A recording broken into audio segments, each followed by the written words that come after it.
it's going live, bitches!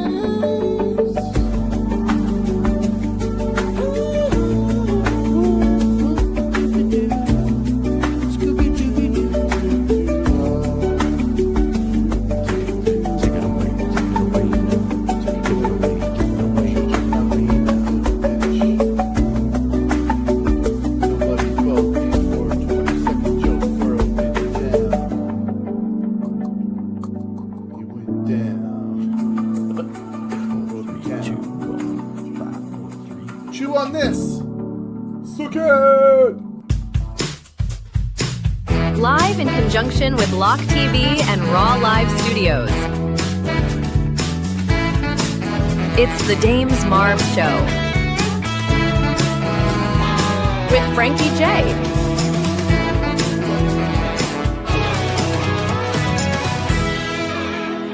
And here's your host, Dames Marvs. In a future time, children will work together to build a giant cyborg. Robot parade, wave the flags that the robots made. Robot parade, robots obey what the children say.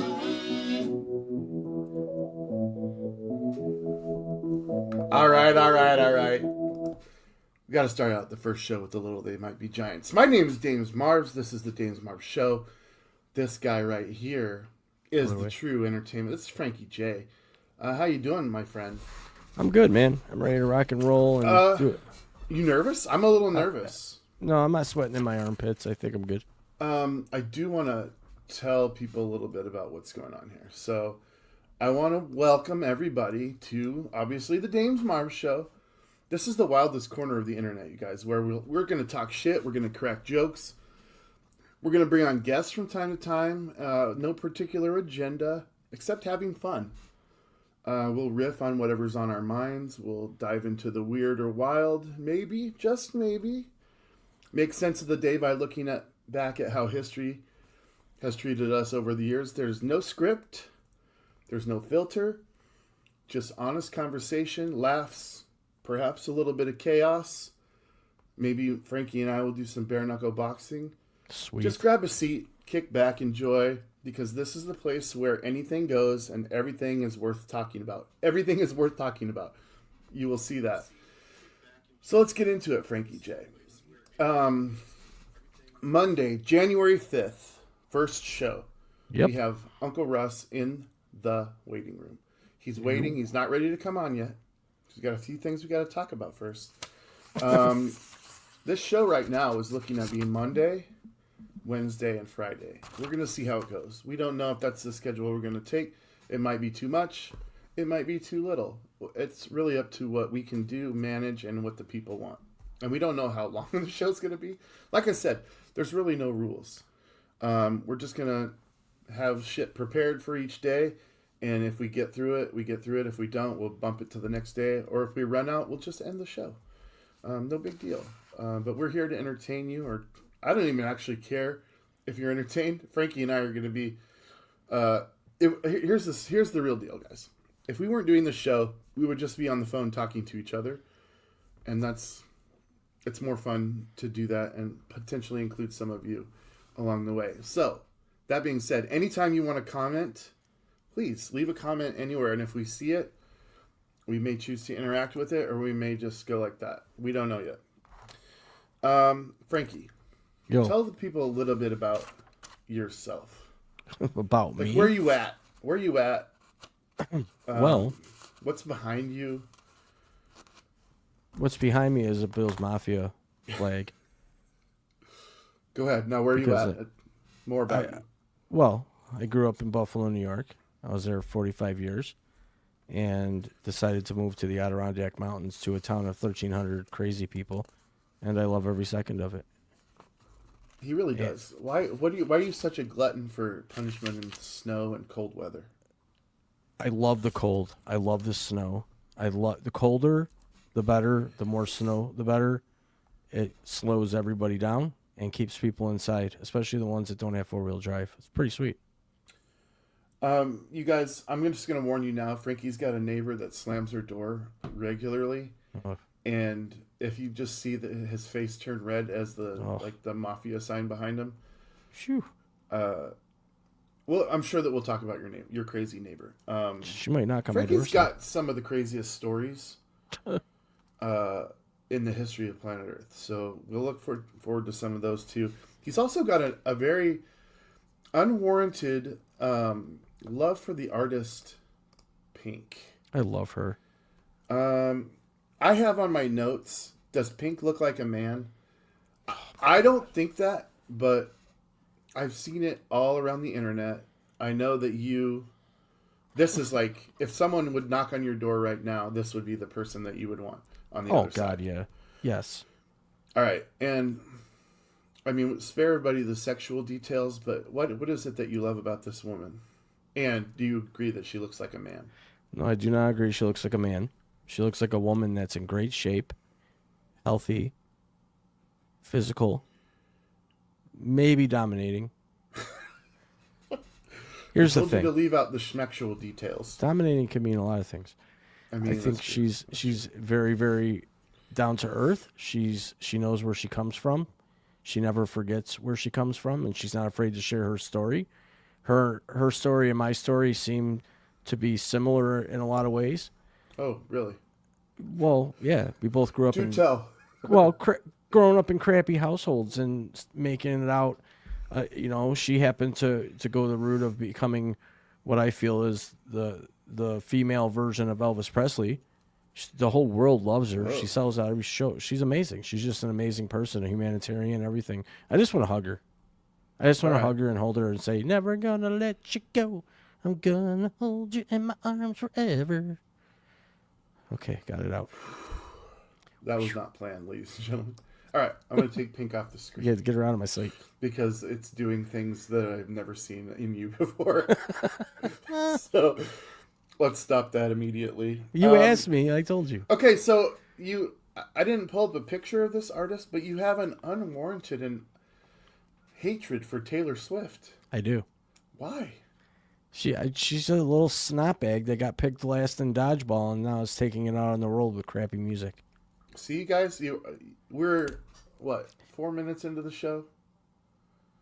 There's got to be a running time. 8 minutes. We made it 8 minutes into the show.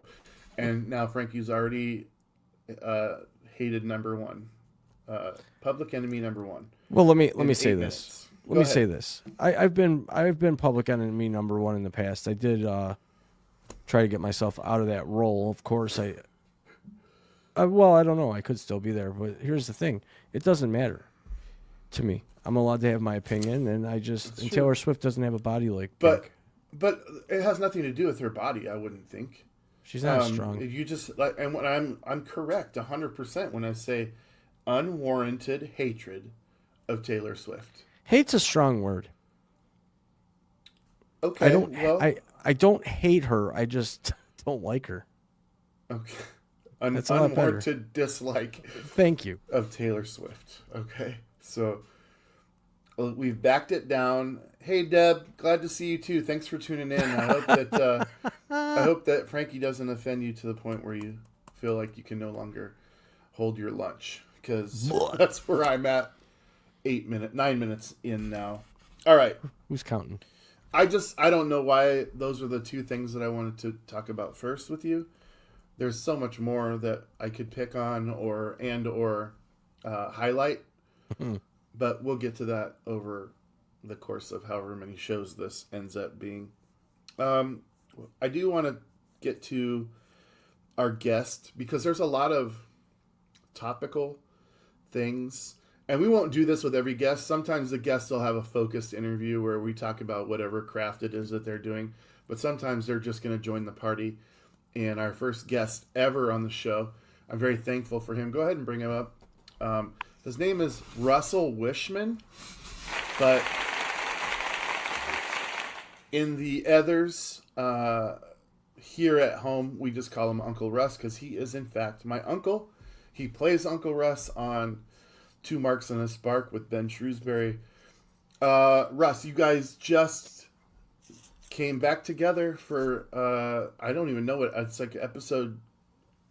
It's really high. It's almost 200, right? Pretty close. Yeah, we've been doing it for about 3 years, I guess. So tell us a little bit about Two Marks and a Spark, and since it's newly happened yesterday, tell us a little bit about that. All right. Well, two barks and a spark. It's just what it says. I have no, expertise or knowledge of the wrestling business. I just approach everything as a fan. I watch most of what's out there available critically. Try to analyze it. We talk about it. We have a lot of fun. Uh, I'm old school, uh, older fan. Started watching back in the late '60s when I was about 10 or 11. Ben's younger. He knows all of the new guys. So surprisingly, we agree more than we disagree, but we do occasionally have some fun disagreeing about stuff. And overall, we don't take anything too seriously. Well, so you would say Two Marks and a Spark is a wrestling fan show. Yes, a fan show definitely. All right, where you No, just no insider knowledge or any of that bullshit. yeah, same here. There's no Right, insider knowledge right. anywhere in Lock 22. We'll just go that route. We prefer to have no knowledge on anything that we talk about because then there's no need for accountability. There's no need for rules. There's no need for any of that. What? Um, Yeah, yeah. So okay, you also. I mean, you're just an old school nerd. Let's put it that way. sure. And I mean that in the most loving sense of the word nerd. You collect comic books, Yes, I but I do. also notice that the room that you're in is your office, Yes, out of which you sell comic books. right. Lock 22 sellers. Uh, So, and you do that with Major Tom, yes? right, with Major Tom, who is my brother. And we have, an awful lot of comic books for sale if you want to check them out. A And little bit of everything, that's on eBay, yeah. right? Under Lock 22 Sellers. Boy, I should have had your logo ready to go, shouldn't I? That's Hardback on. books, a lot of science fiction, a few first editions in there. Not a lot of super old comics, Bronze and Copper Age, a lot of the modern stuff. So I brought you up here. Obviously, we'll talk more about you and what you do and all of that. But I wanted to get started in some conversation because one of the things. Thank you, Frankie. One of the things that we're going to be doing on this show is relaying information to you about things that happened on specific dates. Today is January 5th. So I would like to take a moment of time to give happy birthdays to some of the well-known people on the planet. Uh, I don't. The first one is huge, and I'm glad that you're here because his name is George Reeves. Hmm. Now, George Reeves lived from 1914 until 1959. That's not a long time, all right. And he obviously is famous for his role as Superman. Isn't it weird? Reeves. The very next one would, yeah. It's a weird thing. Anyway, he died young. The circumstances surrounding his death were incredibly uh, mysterious. Do you know? Can you educate our viewers on a little bit of maybe of that? Just a little bit, I haven't studied the whole case a lot. I just know that it was believed for quite a long time that he had committed suicide, but there is evidence that he may have been shot. There was a cover up. Uh, a lot of what was publicly believed was because of the media coverage. So it was widely believed that he was depressed and unhappy in his role as Superman, would regretted doing it. Uh, Not these things are widely disputed by people that work with him. They said no, it wasn't true at all. Uh, can't remember all the details. I know there was a film done about it, but uh, George Reeves, he liked the ladies and he liked to get around, as they say. He apparently had quite a few girlfriends, and his death could have been related to one of these women or a jealous man. Hmm.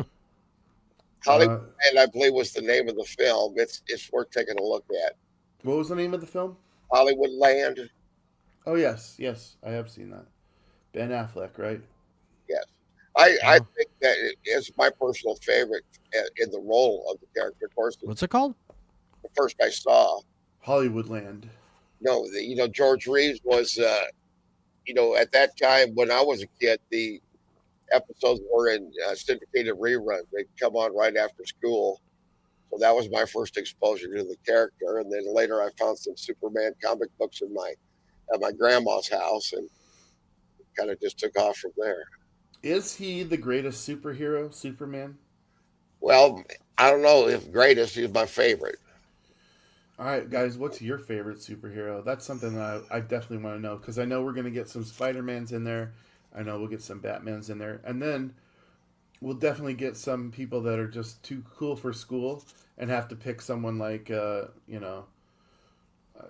Orko from He-Man is my favorite superhero. And I'll be Right, there you go. okay, then. Party on, Wayne.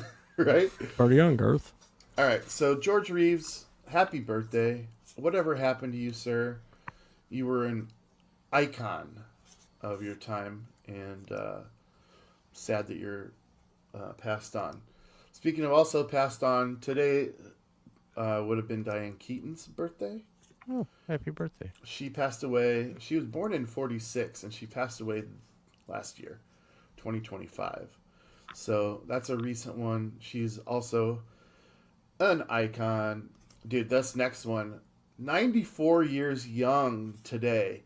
Happy birthday, Robert Duvall. Let's Sweet. go. My favorite that guy. actor. My favorite actor. Really? Oh, yes. Look at that fucking face, you guys. I know. What a strong jaw. What a great, yeah, he's a great actor. I love that man. Happy birthday, Robert Duvall. And then we have, this guy you might not know. Do you know who this is? That's Clancy Brown, isn't it? That is Clancy Brown. Clancy Wow. Brown played, yeah, good job, Uncle Russ. Clancy Brown played the hardest screw to ever walk a turn on Shawshank. Yeah. That's right. He was the guard, the prison guard Oh, on Shawshank. the asshole? Yes. Yes. We can say that on here. He was, in fact, an asshole on this movie. And he cried One of the when he greatest got movies of all handcuffs. time. One of the greatest movies of all time. Played Kurgan in the first, the one that played Kurgan in the first Highlander film. Absolutely. And what a lot of people don't know, he plays the voice of Mr. Crab on SpongeBob SquarePants. I had no idea. I remember those. Yeah. Now you do. And that's why you watch this show.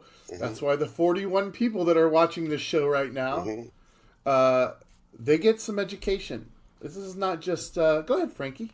Yeah, I was going to say something real quick out of script. Everybody out there listening and viewing, if you could do us a huge favor, like and share this broadcast, that would be sweet. Wherever you may be watching on Instagram, Facebook, YouTube, or X, formerly known as Twitter. Thank you. Formerly known as Twitter.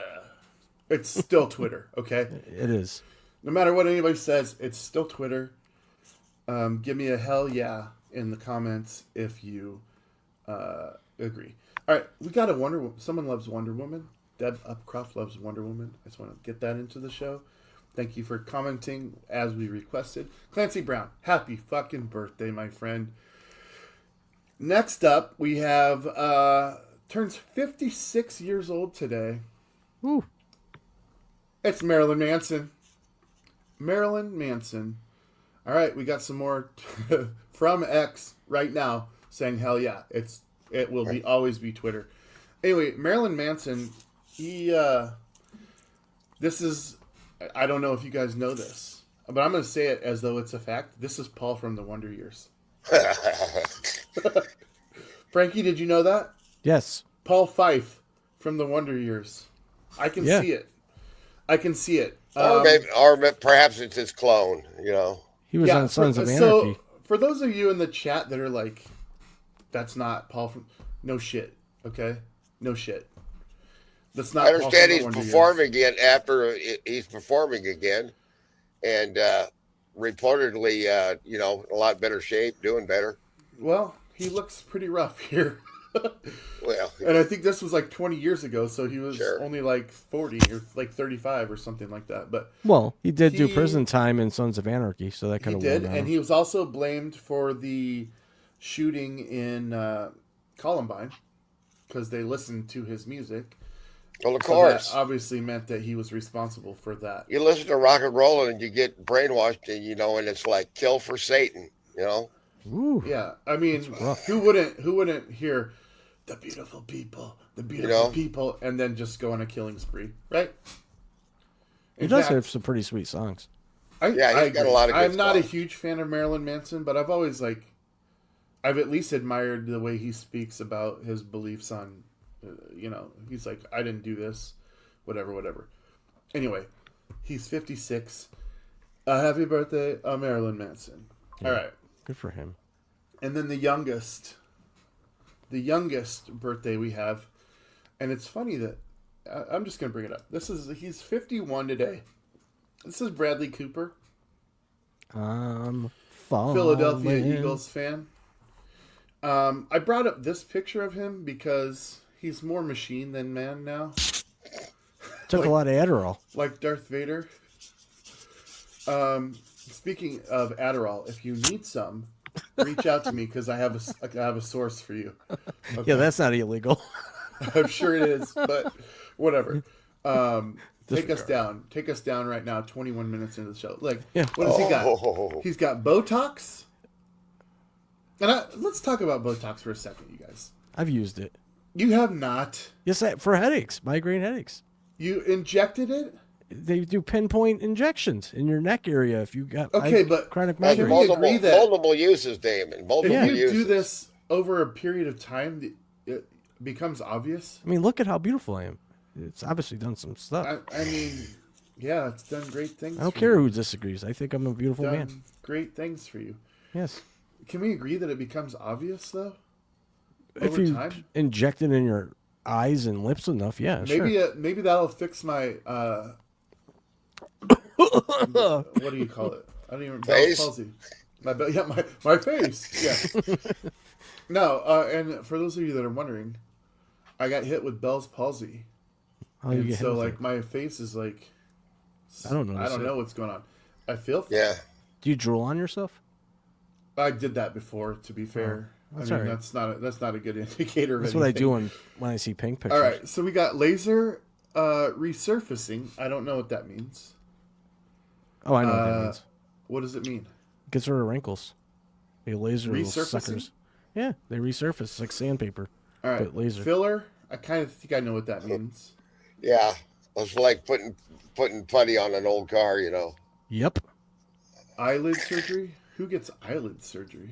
People that are really weird. So you think Bradley Cooper's a weirdo? I don't know. Well, he does sing a song with Lady Gaga, which is cool. Okay. Do you Well, have? that's do I all need right. to Did mark he down sing that it- you have an Does he sing unwarranted anything with hatred? Pink?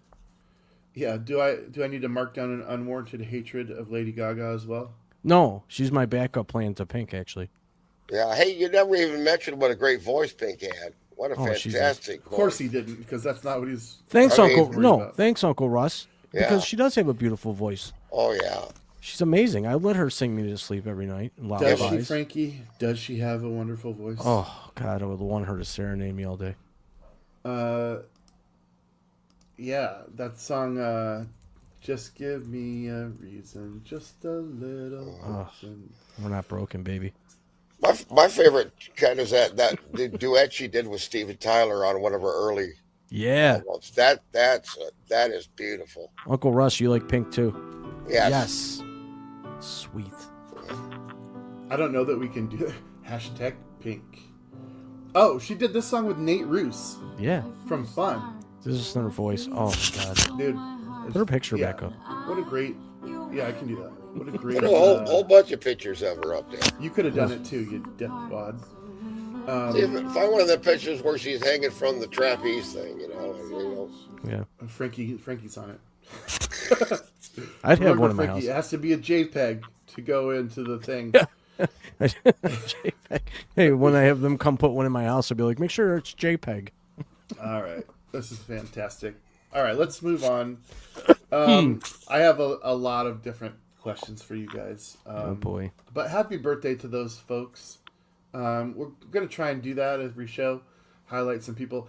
And they don't always have to be famous. If it's somebody that I know that's having a birthday, I'll tell you happy birthday as well. I just got to know about it. And I mean, Yeah, message in your birthdays. message in your birthdays. Drop them in the 'Cause comments. I frequently, I have a nice, look at this planner that I have for this year. I have all my Pretty. birthdays written in Going it. green over there, huh? All my birthdays written in it, and Got my birthday in there. If you don't, I'm just gonna quit right now. really, Yeah, I'll be out. guys, you hear? All I have to do is not have Frankie's birthday in here, and I'll quit the show. I'll give her. Send me a box that gets the crap I'm beat like, out of it. that's on the all I way. have to do. Shit. All right. I do not have your birthday in here. Okay, bye. Actually, July 31st. Thank you. Phew! You almost lost your co-star. July 31st. You everybody hear that? Get him no presents. I got Venmo. I got Cash App. Oh, yeah.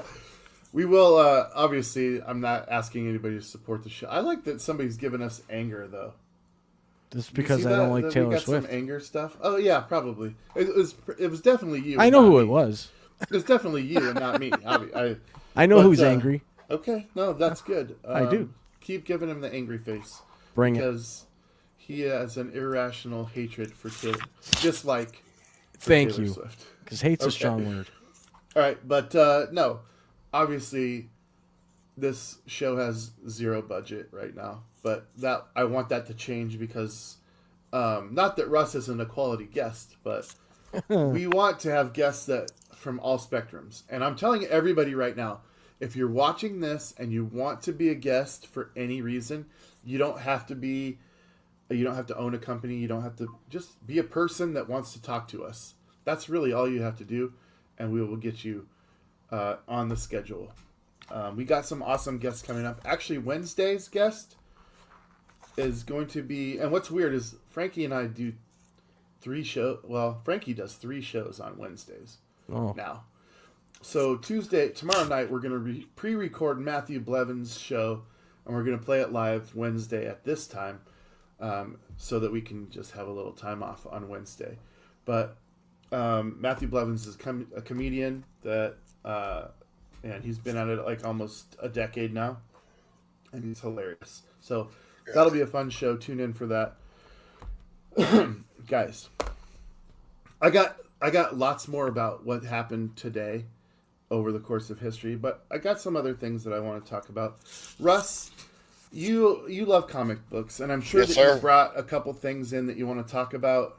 Are these Sure. things that you have for sale, or just things that you love that you want to talk about right now? These are just things that I love. right. I'll Give go me through one. them real quick. At one time I used to go to the local comic book store every week. Those days are long gone. In 2025, I went to the local comic book shop a total of 2 times. No. I tend so to the buy. intervention worked. Yeah, there you go. And it's starting to sell off my collection. You know, my wife is very, very pleased. But I tend to buy things that are a little bit off the. Here's a good example: Melvin Monster by John Stanley, humor strip. It was published by Dell back in the early '60s. John Stanley is considered one of the greatest cartoonists of that era. Most famous for Little Lulu, which he did in the 40s and 50s. Melvin the Monster hit right when the monster craze of the 60s was starting to rev up, and he just had the excellent comedic timing, very, very well done. Pick this up for half price. Always go to the half price shelf. Sometimes these are returns, and the stuff that's been sitting there forever that most people don't like, that's what I go for. Can I ask you a question on Melvin Monster? What's the premise there? Well, he's a little kid, and he's named Melvin, and he's a monster with green skin, like Frankenstein, and his mom and dad are monsters, and he has wacky adventures. It's like Dennis so- the Menace or Leave It to Beaver, but monsters. like the little Munster kids. Okay. And very excellent comedic timing. It's very rare that a comic strip will actually make me laugh out loud, but his stuff could do it. His Little Lulu stuff too. I got some of that. That's classic. All right, folks. Example. Melvin Monster. Put it on your read list. What else you got? This is Kingdom Come, great DC novel, but mainly I want to talk about the format. This is DC Compact Comics. These are the exact same size as the manga. Manga's been out in bookstores, has been outselling comic books in comic book shops for decades. DC finally got smart. These are manga-sized reprints of their best work. They're $9.99. They're compact, and they're cheap. They are available at bookstores like Barnes and Noble, etc. In the first year of this, they have become it's about the biggest selling line. They're selling more comic books now through non-comic book shop stores by diversifying the market. It's good work. Mark Waid and Alex Ross, Kingdom Come. It's a great Superman story about the future. Very dystopian, dark and violent. But the main thing is I'm interested in the business side of comics and always have been. And just the change in the marketing strategy.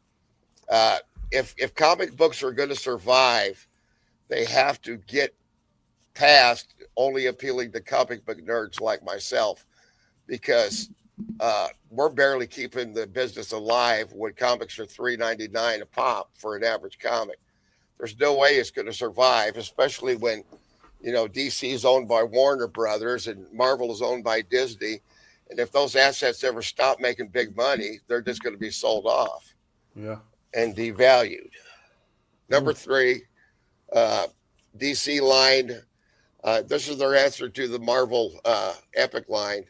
These are reprints. Blue Beetle. This is a Charlton character that DC acquired when they bought the rights to the DC Charlton characters.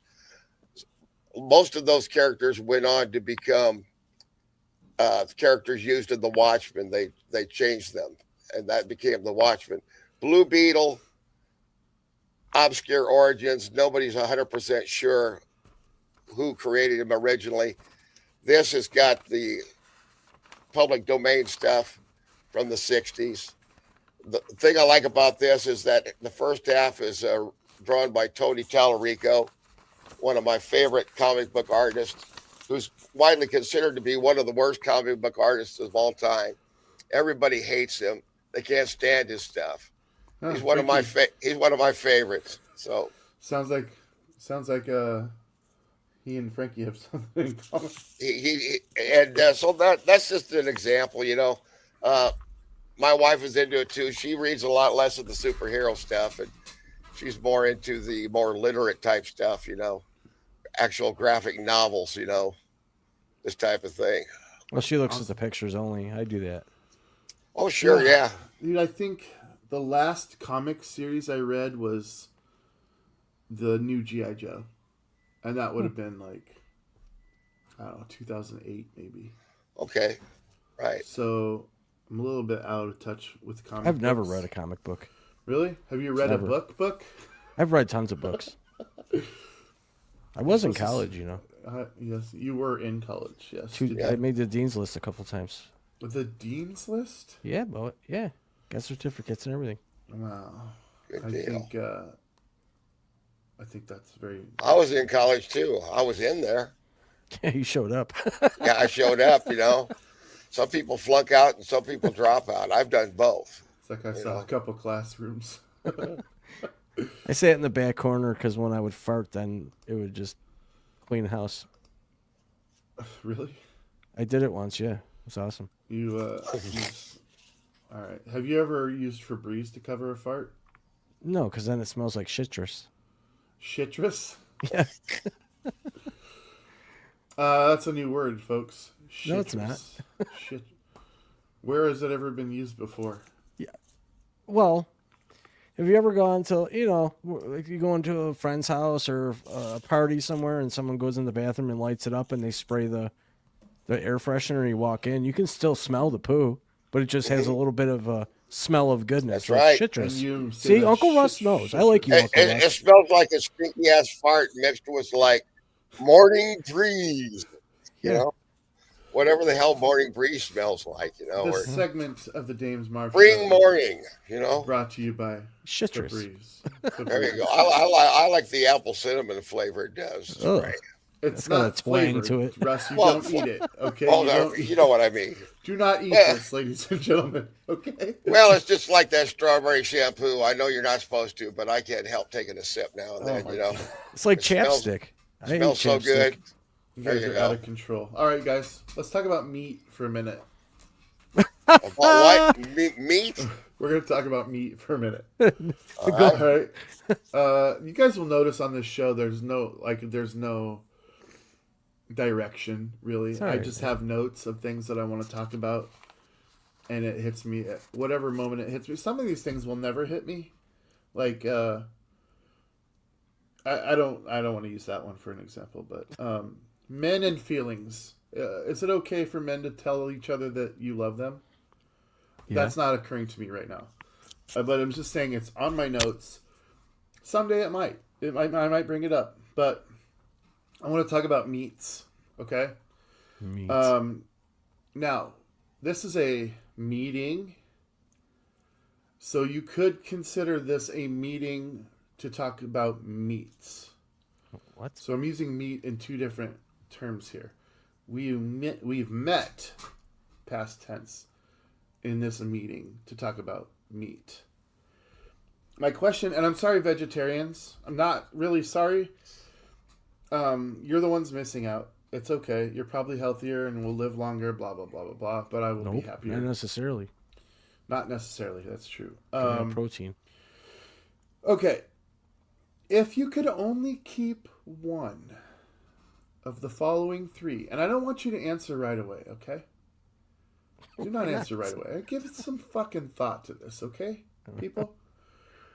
You can only choose one forever, okay? And I'm going to set the table here, and Frankie, shut up about this because I already know what you're going to say.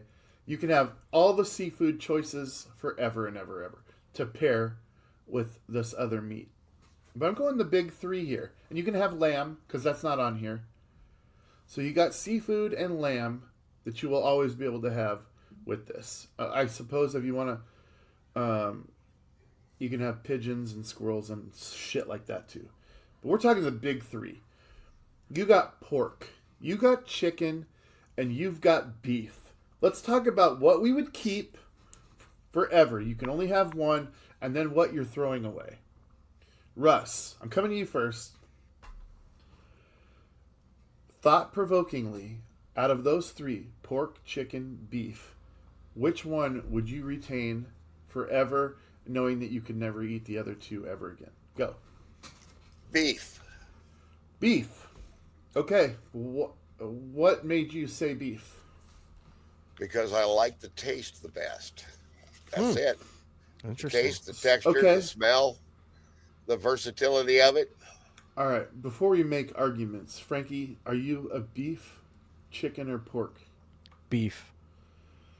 Dude, I feel like I'm beef too. I feel like the three of us are all on beef. Now let's talk Beef. about why. Let's talk about why. And if you're watching and you are different, please let us know, because I want to know how you're giving up tacos. You're giving up steak. You're giving up ribeye, porterhouse, New York Hamburgers. strip, hamburgers. You're giving up just carne asada. You're giving up Wellington, Salisbury steak. Salisbury steak, It's one of my favorites. beef hot dogs are Oh, the best yeah. hot dogs. Exactly. Yes. Is pepperoni beef? Can be. It's lips and butthole. That's right, mostly. That's hot dogs. Oh yeah, that's hot dogs. Never mind. I think the pepperoni, I think it's floor sweeping because it's saltpeter. Yeah. Okay. It's delicious, whatever it is. I don't care Well, what's in it. somebody tell us what pepperoni is. Is it pork or is it beef or is it a combination? Because if it's a combination, you can make it out of all beef. All right, let's just be real. But you'd be giving up bacon, guys. That's huge. Yeah, well, That's huge. I don't know that I want to do that, but it's not enough to take me off of beef. Roast beef, dude. Frankie, you're muted or something. Do you want to know what's in pepperoni? I what? Yeah, tell me. Okay. Pepperoni is a spicy cured sausage made from ground pork, beef, seasoned with paprika, chili peppers, garlic, and other spices. Then it's fermented and dried. There you go. All right, so you brought up something that now is going to make me obviously Puke? ask you, why don't you like pepperoni? I love pepperoni. It's fermented. You told me last night that you don't like anything that's fermented. I Cream didn't cheese, say that. Cottage cheese. You did.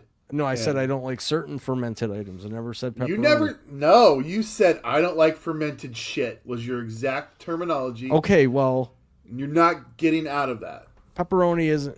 I don't know. It's different than yogurt. Look. You had the keys in your hand. You turned the ignition. And you read the word out loud that it's fermented. You could have left that out, I should have. but you didn't. So now I'm taking pepperoni from you. It's I don't out. care. It's out. All right. So thank you for looking that up, though. I appreciate it. Yeah, you're welcome. This is what he's here for, guys. He's lovely to look at. Thanks. He is single, by the way. Yeah, He does have Adderall for sale too. dude. yeah. Yes, he's my source. If that's who you're wondering. I So should you need should have a little bit of that Adderall on hand, because if I ever say anything really, really egregiously outrageous on the air, I could say, well, it was the Adderall. Well, you hit know, me up, folks, because I had a Roseanne moment. We have an agreement that I get 30% of the proceeds. So Yeah. hit me up. I'll FBI, face any legal, open any, up. Any legal troubles go through me. That's fine. Here we go. You'd be giving up chicken tenders. You'd be giving up chicken nuggets, chicken tacos, El Pastor with the pork, ribs. Ooh. I mean, I know beef ribs are good, St. Louis style. but pork ribs are. I mean, a lot of sausages are gone forever. It's okay. No more pork rinds. Oh, I'll eat cheeseburgers every day for the rest of my life. I mean no that, more by the way. pork Everybody. belly. No more Rocky Mountain oysters. Ooh. Okay, that's Of course, fine. you can't eat. Of course, I have eaten cow testicles too, so that would not be a problem. Phew, that's impressive. I just puked in my mouth a little. Pretty much. I thought of Chevy Wait. Chase in the movie Funny You Farm. guys, I've always thought there's one food on the planet that I won't eat, and it's Miracle Whip. Yeah. But if someone handed me a whole beef testicle, and like sushi, I got past by Dip like it I in could put the Miracle whole Whip. thing in my mouth at once. But if I had like a testicle like this big, I don't know.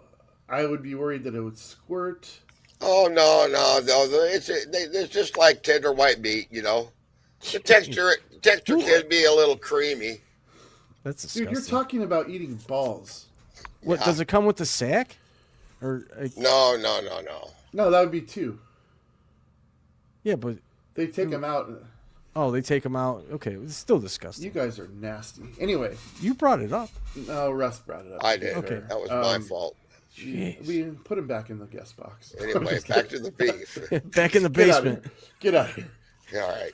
But, all right. So what else are we missing, guys? Chicken feet, chicken gizzards, Ugh. hearts. It's disgusting. I mean, Heart like they're not my gizzards, favorite liver, thing, but chicken livers. chicken gizzards every once in a while. Yeah, I like eating that fish bait. Dude, they got like that cartilage crunch. Yeah, Ugh. Delightful. It's delightful. Just- Frankie. just plain old fried chicken. No more chicken and waffles. No more chicken and waffles. I mean, bye. It's okay. Chicken sandwich. Chicken parm. You could make beef parm. No chicken You salad. could make eggplant parm. There's other parms, but chicken parm is kind of. I mean, so Pretty good. there's a lot of stuff that you. I mean, think about it, guys. We got another beef. Deb says she's on the beef. Good. I get it. Thanks, Deb. I'm looking for Oppo right now. Is there anybody that would pick anything other than beef, or is beef just like clearly the dominant one? And I say that probably eating more chicken than I do beef or pork in my everyday life. But if I was saddled with the burden of only ever eating one, Sure. I can't justify anything other than beef. Oh, I think a lot of people eat more chicken just because it's cheaper. You know, Yeah, beef is well, and pork very is really expensive. cheap. Pork is cheap here in the Yes. Midwest. Also, beef is expensive as shit everywhere. I love beef. Yeah, there's nothing quite like it. I mean, even if you went chicken as your choice, you could still eat bison, but bison isn't going to give you everything that a cow would the same way. It just wouldn't. Or reindeer or something like that. Well, hey, here's a question for you. They're not eating here, but they're eating just about every place else in the world. What about horse meat? Ugh. Would that count? Have you ever had it? Not that I know Like of. you said that and I instantly got diarrhea. Not that I know of. I understand that you know it can be depending on how it's prepared. It can be pretty good. Ugh. Well, I imagine like you could even make cats taste good That's or disgusting. dogs, I wonder what a cat tastes like. but I'm not going to ever advocate for that. I won't like- go there. No, I wouldn't advocate for that either. I don't think people should start eating domesticated animals. You sure? Yeah. Oh, there you go. How could you eat him? Yeah, You sure? that's pretty mean. That's Look a at cute it. little Look at this, husky. you guys. It looks like Oh, it looks like it's humping its mom's you, face. Is this food to you? Not to me. No. Is this food to some people? Some People- people, yeah. How about this guy? Oh. Frankie's like, I would eat that one. That looks like AI. Well, the bows are AI, clearly, but Exactly. Look at those eyeballs. What a I would cutie. never pick that cat. It's an ugly cat. what a cutie. Very ugly. All right, who's right and wrong? Is this an ugly cat or a cute cat? And that reminds me, people, I would love for you to send in pictures of your pets that we can put on the show. Yeah. Because we're going to do cute pets every day. Frankie's got a cute pet. Yeah, I do. At least he thinks it's cute. She's awesome. What's her name? Penny. Penny Lane. You just got Penny. Penny's new to you. Yes. No replacement. You can never Nope. replace. Sister of. Is it really? Yeah. Same, Yes. wow. Tell the story, please. All right. So, I got this dog a couple years ago. His name was Willie, Boston Terrier, and he was born with an eye defect. So I named him One-Eyed Willie. Well, this past October, he passed away. He had a seizure and passed away. And the people that I got Willie from had his sister, and they felt horrible and awful and everything. And they gifted me his sister, Penny. She's got one blue eye, one brown eye. She's beautiful. And She's a you great brought dog. her home basically Sunday night. the day after Christmas. Oh, 2 okay, days after wonderful. Look at this. Well, last Sunday. So on the 28th. 4 days after Christmas. Yep. So, that's awesome. She's beautiful. Long live Penny, and I'm sure that he'll hold her up at some point during one of these shows at some point. But Yeah, she's sawing right now. the only dog that I care about right now is the Chicago Oh. dog. You Oh. bastard. You guys, look Come at on that. now. Look at That's this. Look at this hot dog. This is potentially the most masterful food ever constructed. You've got an all beef hot dog. You've got yellow mustard. You've got lightning green relish. You've got diced onions. You got sport peppers, which are not hot. They can be a little hot, but they're not hot in this context. Thank you, Frankie. You've got a pickle spear, celery salt, tomatoes on a poppy seed roll. You guys, this is something we're going to talk about on every show. What's in the relish though? What'd you call it? I'm not It's familiar. electric green Chicago style relish. In order to have an authentic Chicago What's it dog- made? What is it? It doesn't have any avocados or anything in it like that in it, does it? No, it's just here you go. All right, there you Don't ask me why I had this all ready to go. Looks like But diarrhea in a jar. That is a gallon jar of Chicago-style Mrs. green Klein. relish. And this is $26 on Amazon. Okay? If you Or buy a gallon of what relish, size? 1 gallon. Okay. This is a lot of damn- $26 on Amazon. it's a lot of damn relish. Look, just get it through your skulls that this is the Dames Marvs / Chicago Dog Show. That's what it is. We're gonna Anybody be out there talking- listening, what's your favorite hot dog and where does it come from? We will be, yeah. I mean, we got the Seattle dog, which is cream cheese Ugh. and onions, grilled onions. Right? That sounds good. What do you? Who's jerking off? He's Sorry. his Santa beard is. Oh, itchy. it's like somebody's jerking off or I'm something. sorry about that. I apologize for the audio. Put that there. pink picture back up. Yeah. Frankie's like, yada yada yada yada yada. Yeah. blah. All right. Yes, I did my work beforehand, and I had relish ready to pull up. That's weird. So, but yes, I don't know what makes it. I'll electric try green. it. I have not tried it, but I will try anything once. Just about. I'm sure that it tastes exactly like regular relish. I think they just use. I've done just that, food Russ. It I've looks tried very- everything once until I got a bad rash. Oh yeah. Just kidding. There you go. Well, that green color on that relish, that just looks like an unusual shade of green for something to eat, you know. It doesn't look like any food I've ever eaten. That's a weird shade, like emerald green. I'm not emerald green fruit. It makes me wonder when it's got like plastic in it or something. You know? Well, here's the thing. I didn't want to overwhelm people with information on because we literally, and we will be talking about Chicago dogs on every show Yes. until we make them live and eat them on the show. That will happen. I'll have to drive 4 So hours. I will give you guys the story of it's for another day. All right. But there is a reason that it is electric green. There's a reason that's part of the Chicago dog. I will give you that history. But that's just another. I mean, right now you guys are like, when's the next show? We got to know that, right? I get it. I get it. All right. 69, man. So we're all on beef. You guys in the comments are on beef. I haven't seen anybody else say anything else. But I love it. I love that we all agreed on something, and we weren't too. I mean, bacon was the best argument against, right? But there is beef bacon. I've used There it. is, but let's be honest. It's like a beef rib. It's Not really really. good, but it's not the same as a rib. Like Tastes pretty bacony. Does it? Yeah, I used to wrap fillets in it when I was an executive chef. I used to take beef bacon and wrap it around those suckers, and it came out really good. Tell you what, Damon, you just get a little artificial bacon flavored seasoning and sprinkle that on your food. There you go. The soy bacon bits. I'll eat those right out of the jar. I mean, look, They're there good. is something to that, but you're never going to be able to replace bacon, right? That's right. You just Just can't. the smell, the Does chicken have a Nice. bacon? I'm- I know that's a weird question, but is Turkey there does. something in the chicken? See, I knew you were going to say that, but I don't mean chicken bacon. I mean, does chicken have a bacon?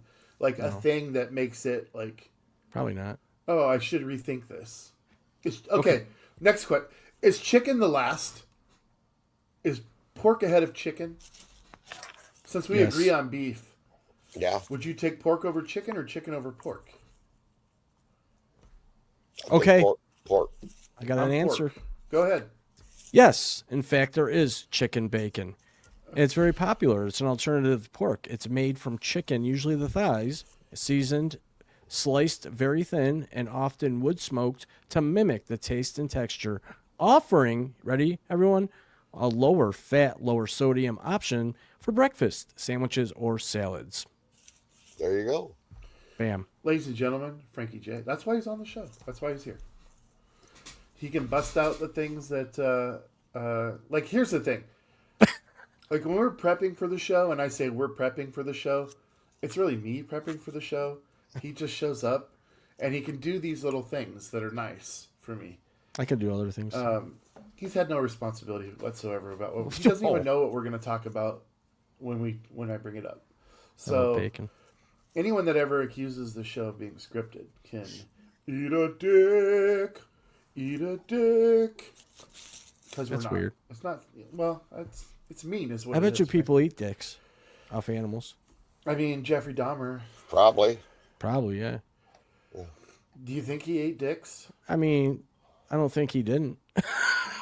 I have no evidence to prove that he did, but I bet he did. I bet he tried. Things I know, but I don't really know. when he got Wait, past what the is it? mannequin Things that I stage. don't know. Things that I don't know, but I really do know.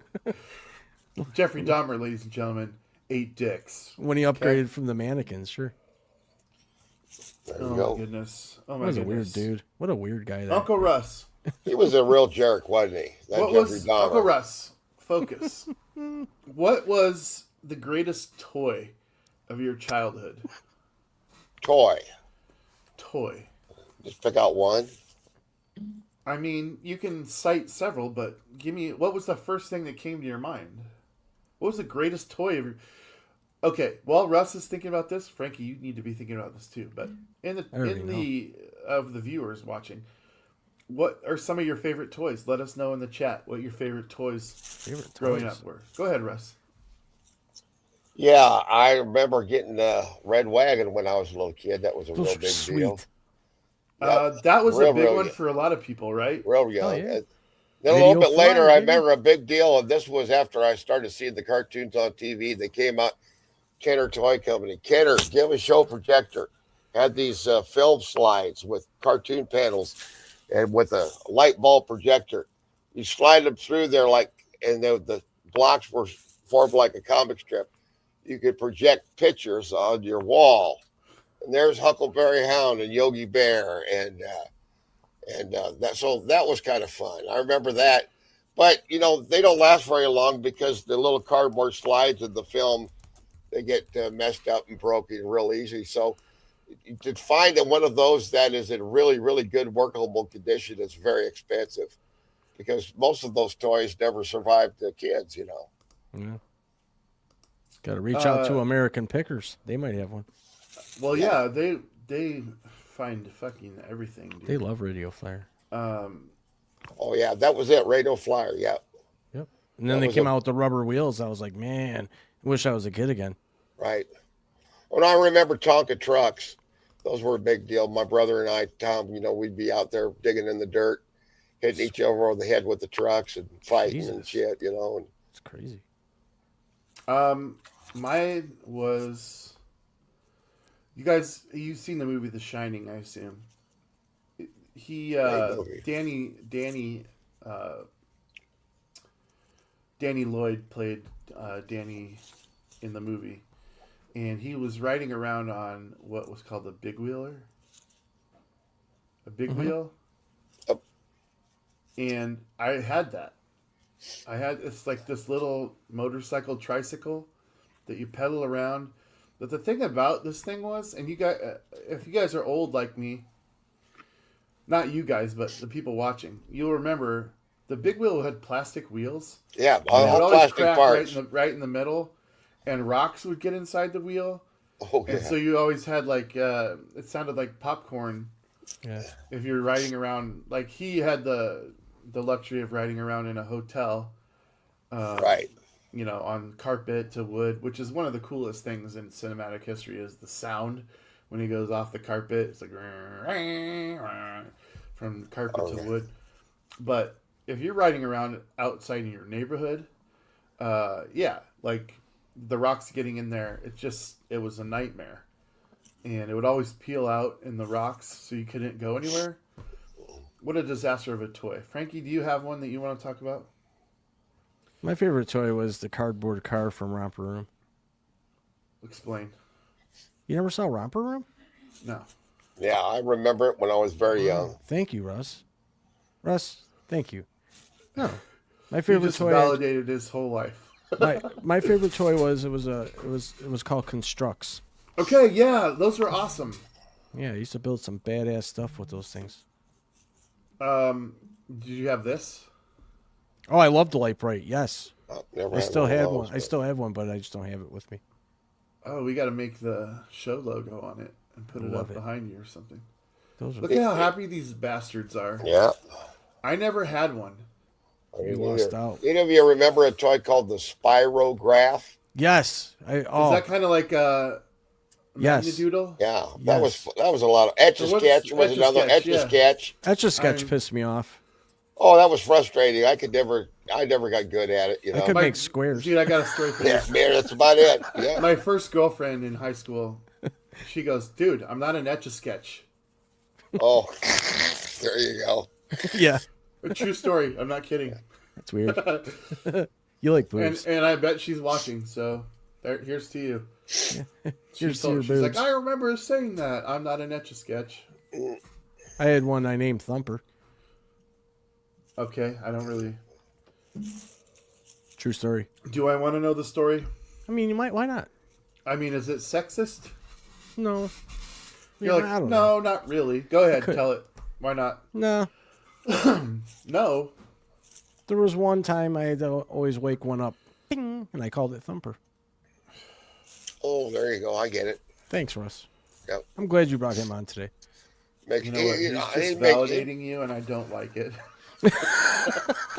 Hey, I'm not doing it on purpose. Russ, I do I'm that. okay, right? Yeah. I grow on people like a fungus, man. There you go. All right, guys. It's the 5th of January. Obviously. We are now an hour into the show. I'm having a blast. I hope you guys are. Russ, I don't know how long you intended to be here, but I wanted to get to this before. I'm retired. I don't have no fucking schedule. Neither do I. All right, good to know. So you can just tell us when you want to leave because we're going to be here a bit. Yeah. Right. New Year's resolutions. Oh, Jesus. I know. Frankie was like, he's like, I don't want to talk about this. Don't ask me this. So I'm coming to him first. Frankie J. What? With the new year comes a time where you can kind of reset things. Sure. Right? And this is for everybody. You kind of get this thing where you can reset and feel like, all right, I have a chance to accomplish this again. Whereas starting in the middle of the year at something doesn't feel right. Did you have anything Yes. that you were like, this year I'm gonna either like eliminate bad people from my life, or I'm gonna start doing this. What do you got for me, sir? I asked you to think about this. I don't have to. Can I be candid? Okay. My New Year's resolution is to figure out, once and for all, why every time I take a poop stain comes up on the bottom of the seat. I have direct aim. I can't figure it out. Wait, this is mind blowing. I don't That this splatter. is- It's controlled. So no, I don't understand what's happening. Tell me what's happening. You poop and like poop comes up and hits you. I don't know how. It's like every time I put my seat up, there's always a little... Did I describe this accurately? It's not like smears. It's like little drops of like, how did that get up there? Like you poop and it comes back. Somehow. Huh. Russ, do you know what I'm talking about? Maybe a little bit, you know. I know when you clean the toilet, you figure, how the hell did that get so damn dirty? Thank you. You know, when you lift the thing up, you realize, holy cow, I had no idea I was such a filthy pig. Holy shit, right? This is profound, you guys. This is. I need some miracle spring water up in there. I thought we'd be at least 7 episodes in before we started talking about our feces, but here we are. No, my New Year's 103. resolution. You want to hear my serious? You want me to get I serious thought you and were being heartfelt? candid. I do, but I still want to come back to this whatever's happening Okay. thing because I'm sure there's something really wrong with you. Anyway, go ahead. Well, Go ahead. I'll give you the list later. My heartfelt New Year's resolution is this: is to just try to be a better person than I was last year. Well, that'll be easy. Yeah, right. You're a real shitbag last year. Yeah, I know. To those of you listening, I have changed my ways. I found Jesus. He found Jesus in a cornflake box. Yeah. Just so you guys know. It's one of the free toys. Actually, he found Jesus watching the Pittsburgh Steelers and Baltimore Ravens last night because That was pretty sweet. I don't know if you know this or not, but the Pittsburgh. And we'll talk football maybe after Russ leaves, but Yeah, because I have nothing to contribute to that conversation. You can get my wife on here. Holy a water. priest prior to the game came out and poured holy water in the end zone of the stadium. And at the end of the game last night, the Baltimore Ravens went to kick a game-winning field goal into the end zone where the holy water was sprinkled. And it just had no chance. It went directly to the right and went wide right by like half a mile. Made Scott Norwood look To good. me, and we'll look, I'm going to bring religious people on the show and people that have written books about everything from Jesus exists to Jesus didn't exist. Oh, They'll I be love on to the argue show. with those people. They will be on the show. All of them. But I've never seen better evidence for a Christ or God than that. In real life, I've never seen more evidence than that for there being a God. That is crazy to me. Oh, it's just a coincidence. Oh, is it, Russ? That's Is it a coincidence? That's my first reaction to something like that. Yeah, it's just a coincidence. I mean, I don't know, but I I'm don't not as- disagree with you, Yeah. but because I'm not overly religious, I'm not religious at all. But I noticed this with my wife. Sports fans tend to be a little superstitious about the game, and fans perform certain rituals that they think affects the game. That's a good example of that. This priest. I think that's the funniest part of it. I'm thinking, he's going to get ass chewing from his bishop when he hears about him misusing the holy water like that. Two things. Okay, one thing is this. I'm what we'd call an agnostic. Yeah. I believe that we came from somewhere. I just believe that it's beyond my comprehension, and I ain't seen anything in any Bible or story that has made any kind of scientific sense or reason to me. Just go to prison. All right, prison makes you wish there was a God, I'm sure. But the second thing is, we were talking about this holy water story in the thing before the show, me and Frankie. Miracle And he Spring literally Water. asked me. He goes, "Where does holy water even come from?" Now I could have at that point said, "Well, there's this one well in Italy," All right. Right. but I opted to just say, "You just need a priest to bless the water, and then it's holy water." He's like, "Oh, I could go to any church and get it." I'm like, "Yes, you don't have to go overseas I'm or going. anything." But I'm going to get some for the next show. yeah, he then sent me a link to what is this? Miracle It Spring is Water. reportedly good for repelling vampires, from He what I sent me a hear. link to Miracle Spring Water from a guy named Peter Popov. Popov. Thank He's you, a fucking- Russ. I love you, man. He's a fucking crook from I'm way. so- He's the guy that James Randi exposed years ago that had the earpiece in his ear and was doing all these fake healings, That's sweet. But he's still making money. Oh, yeah. I mean, he's a total grifting, charlatan, lying, thief, and con man from day one. But he gives out free Miracle Spring Water. That's right. It's good advertising. Anyway, Peter Popov. Peter You Popov. know that you must be an insomniac too. I Flipping love through it. the channels late at night, and you find that's where you get the worst of religious TV is like at 3 a.m. because they're not doing anything but selling shit. You know what I did one time, Russ? There was these ads that would pop up on Instagram, and it would always be these always hot girls advertising the Church of Latter-day Saints. And I actually filled out a form one time. I was quite interested in finding out about the Church of Latter-day Saints. They never responded, though. They let me down. Oh, well, they had a missed opportunity there. I mean, I get written back by Pam Smart, but religious girls don't even write me back. What's wrong here? I have no How do idea. you know Pam Smart's not religious? She is. She's in prison. She's a ordained ministry So is or whatever. everyone in prison religious? What do you I think they all become. Well, David Berkowitz became religious. All right, guys. Last time I was in jail, I read the Bible a little bit. See? You know what? I you so go. badly want this story, but before we do, we got to pay some bills. Okay. All right. Let me pay some bills, and then you can come back and tell the story of your biblical revival. I got a in funny jail. story about Jesus. All right, here we Wait. go. This segment of the Dames Marv Show is brought to you by what was formerly known as Sunny Delight. It is Sunny D. And yeah, look at this. You can get a 24 pack of Sunny D on Amazon for $6.98, guys. Oh, that is cheap. What a deal. Okay. I get mine for free because, well, look, there's 80 people watching this at least. I mean, Right. at least one of you is going to go and be like, oh, I haven't had Sunny D since I was a kid. It's a weird creamy And then you'll orange go juice. buy it. You'll go buy it for $6.98 on Amazon. You'll drink one and you'll be like, okay, that's why I don't drink this. It is absolute ass. But it's cheap ass, guys. Nothing wrong Anyway, with cheap ass. this segment of Dave's Marv Show brought to you by Sunny Sunny D, D.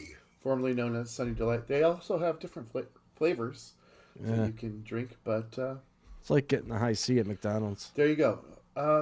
Dude, High C at McDonald's is great. What are you talking about? Yes, it is. All right, we could talk in so many I directions thought you said there's right now, no but rules.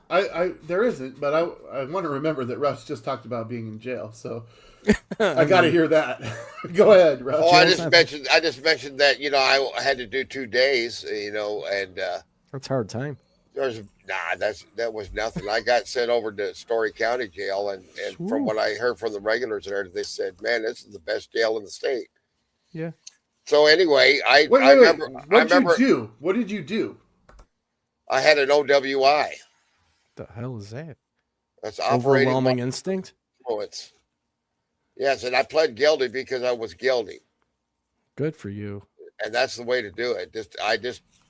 I said, let's just get it over with. I pled guilty, paid the fine, did the 2 days, and haven't driven since then. Good. Well, good.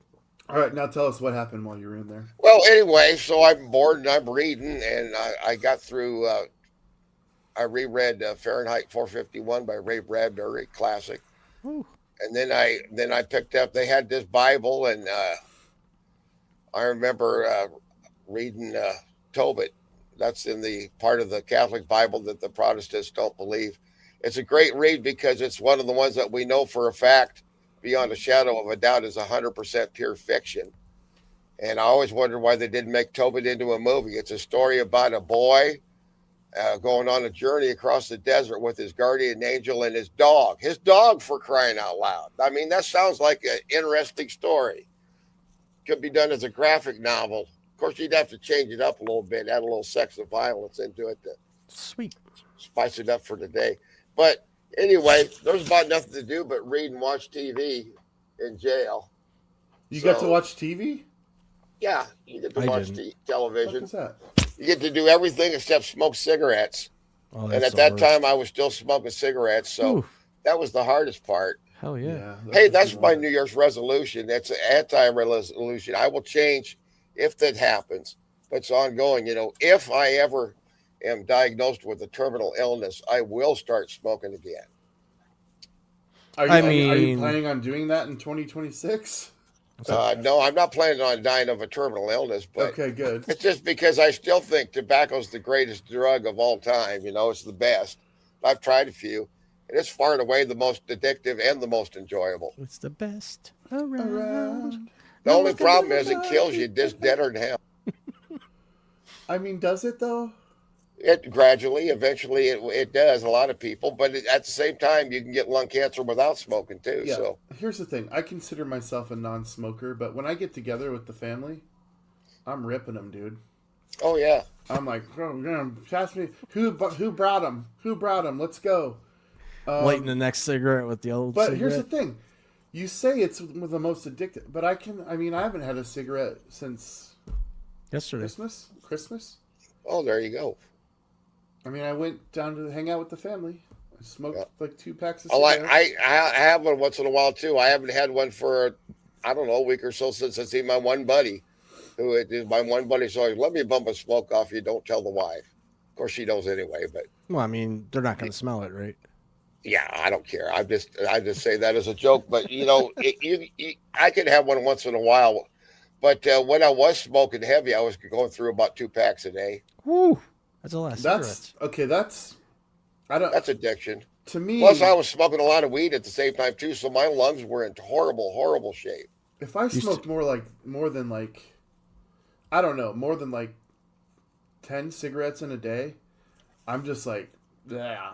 That's 'cause No you matter got how much the you brush your teeth. nicotine overdose, right? Okay. Let's ask the viewers. If you smoke, how many cigarettes do you smoke a day? Drop it Be in the honest. comments. Be You don't have honest. to lie here. I think like if I had to, I'd probably be for the year of 2025. I'd probably be at like 0.9 cigarettes per day, if I did that average. Because Yeah. I want to say that, I'd smoked about. No, I can't say that I'd smoked even 30 packs, dude. I don't think that's true. I think it was more like 20 in 2020. You're a smoker. Who knows? Who knows? Dude, in all of a year though? Yeah, that's not much. No. That's a I pack would a month. think if you don't even have a pack a week, you can't really consider yourself a smoker. Come on. 54 weeks and I had 20. Well, let's put it that way. You're not the tobacco company's favorite customer. I'm not. I'm not their target demo. I probably am their target demographic. But if I'm being Somebody's honest. spanking it again. Yeah. How would you reach the target demo for a hardcore smoker? You know, put a skull and crossbones on the package and call it Death Cigarettes. You know what I say? This is what I say about cigarettes. If you smoke cigarettes consistently, you are going to get lung cancer and die. Is that guaranteed? Guaranteed. I don't know that you can say Unless that. something else kills you first, you know. I don't know that Exactly. you can say that. I can. With great confidence. Anybody else listening Guaranteed. agree with me? Go ahead. Disagree with me too. If you I smoke mean, there's every day, we're not scientists. We're not going to be able to start our own fucking,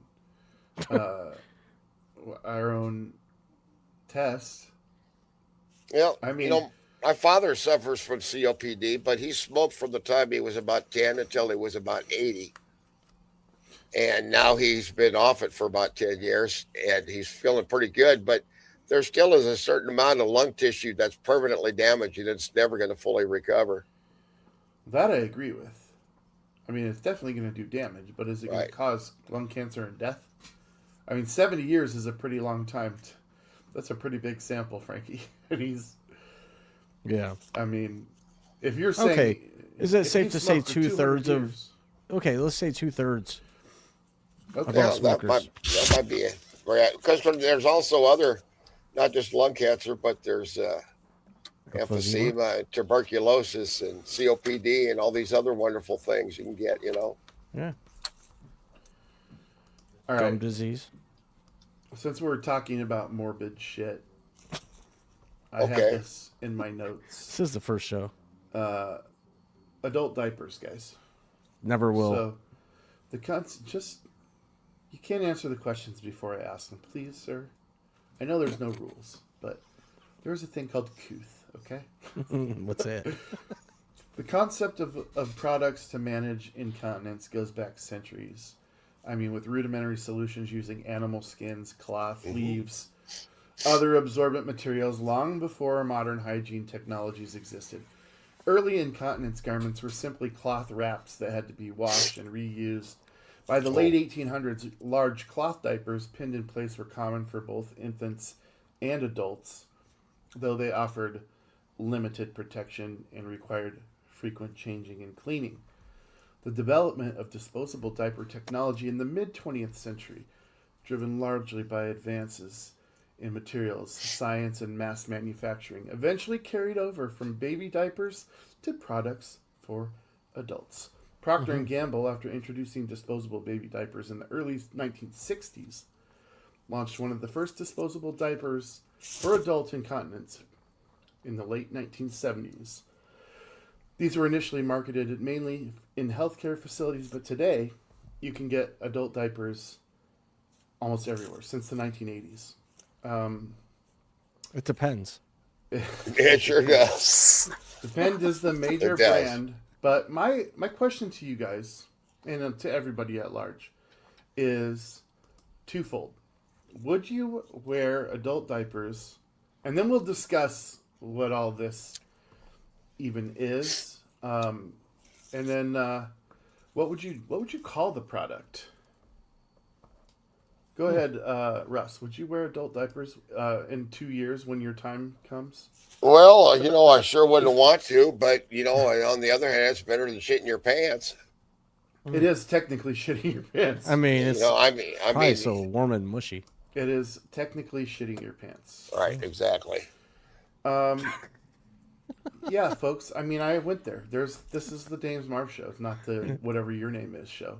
So, I guess I gotta take a poop. this is what we're talking about. Okay, so deal with it. Frankie, are you gonna wear adult diapers in your life? No, I got a good story about adult diapers though. This is a true story. Let's hear it, bro. Let's hear it. Times Square, New Year's Eve. People waited for 2 days in line to be front row for all the concerts. Truth is, people once you leave, you can't get back in. So people waited 2 days in line to get front row, and all of them, most of them, if not all of them, wore adult diapers, so they didn't have to leave their front row seats.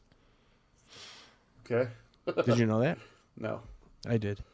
What would you call it? If they, Dumpers. Dumpers? Yeah. What about let's see, the plop stopper, That's weird. glute guards. Oh, there you go. That's a good one. Yes.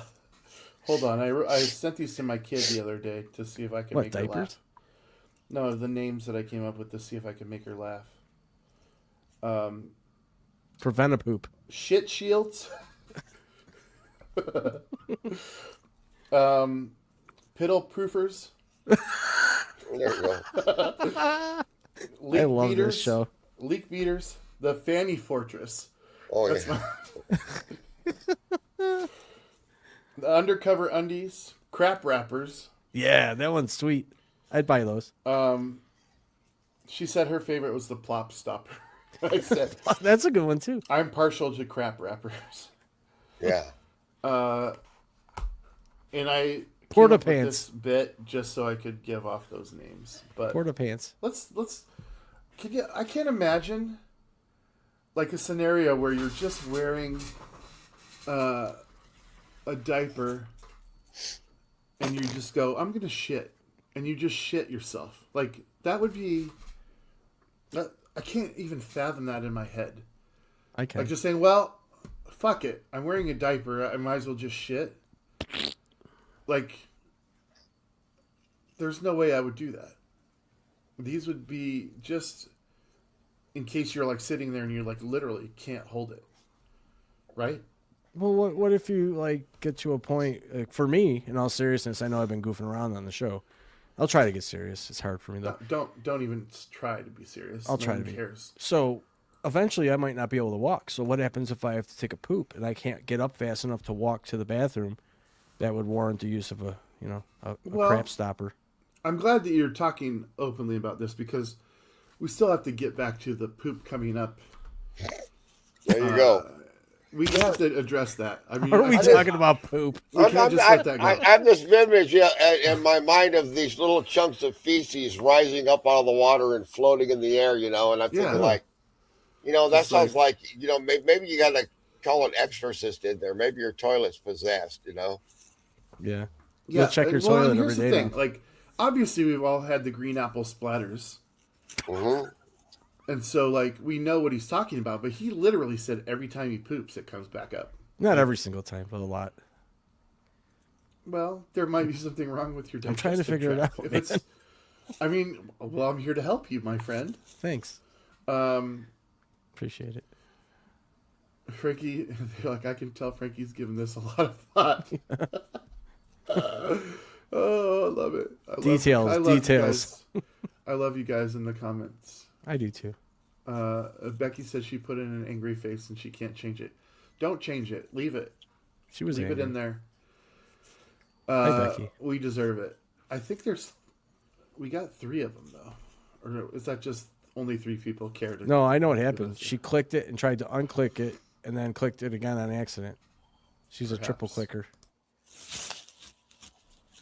The triple clicker. Anyway, I'm sorry that we're spending so much time on Frankie's butt. Not my butt. We're talking about Or poop and butts in diapers. general, but I mean, this is what it is. This is what the show is, guys. I mean, I don't know what to tell you. Like I said, Uncle Russ is a special guest. He should be in here all the that- time. In that, we get to just talk about whatever with him. But not every guest will be in on all this garbage. All right, I got a serious topic for you guys. Not yet, though. Coke or Pepsi? Oh, Go ahead, Frankie. Show oh. Here's my take. I like me. Pepsi the best. Take. All right. I like Pepsi the best, but I like Coke, and here's why. Coke, for some reason, holds its fizz a little bit longer than that of Pepsi. So with Pepsi, you got to drink that can pretty quick, or it gets real flat and syrupy. Whereas a can of Coke can pretty much sit out half the day, and when you drink it, it's still fizzy. Don't ask me why. It's just, but I can tell the difference between the two. I have taken the Pepsi challenge, and I do like Pepsi. Uncle Russ. I know. Well, let me preface you first.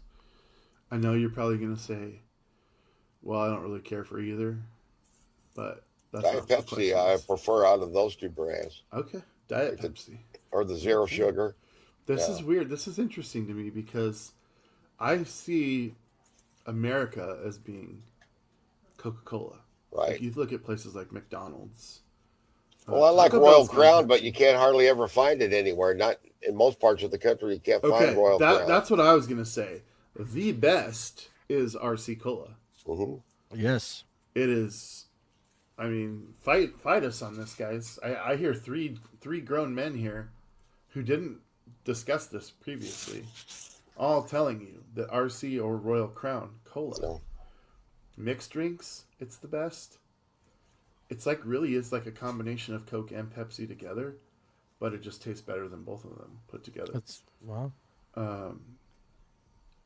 Just glorified Pepsi. I mean, it's not wrong. Gort, sometimes. No, you're obviously free to weigh in. I'm not going to rip on our viewing public too much. Yeah, that's what I'm here Glorified for, right? Pepsi. Glorified's right, and if I'm saying, if you have three people on the panel that all prefer Pepsi, and that RC Cola is a glorified Pepsi, we're just saying that RC Cola is better than Coke and Pepsi, are we not? I mean, there's no other way to look at it. It's like saying that Canada Dry is better than Verner's, but there's people out there that think Verner's is amazing. I think it tastes like absolute puke. What about Seagram's? Seagram's like soda water? Or Seagram's ginger ale? Ginger ale. As long as it's not Verner's. Yeah, I'll drink it. Coke is best. When sniffed right away. Yeah.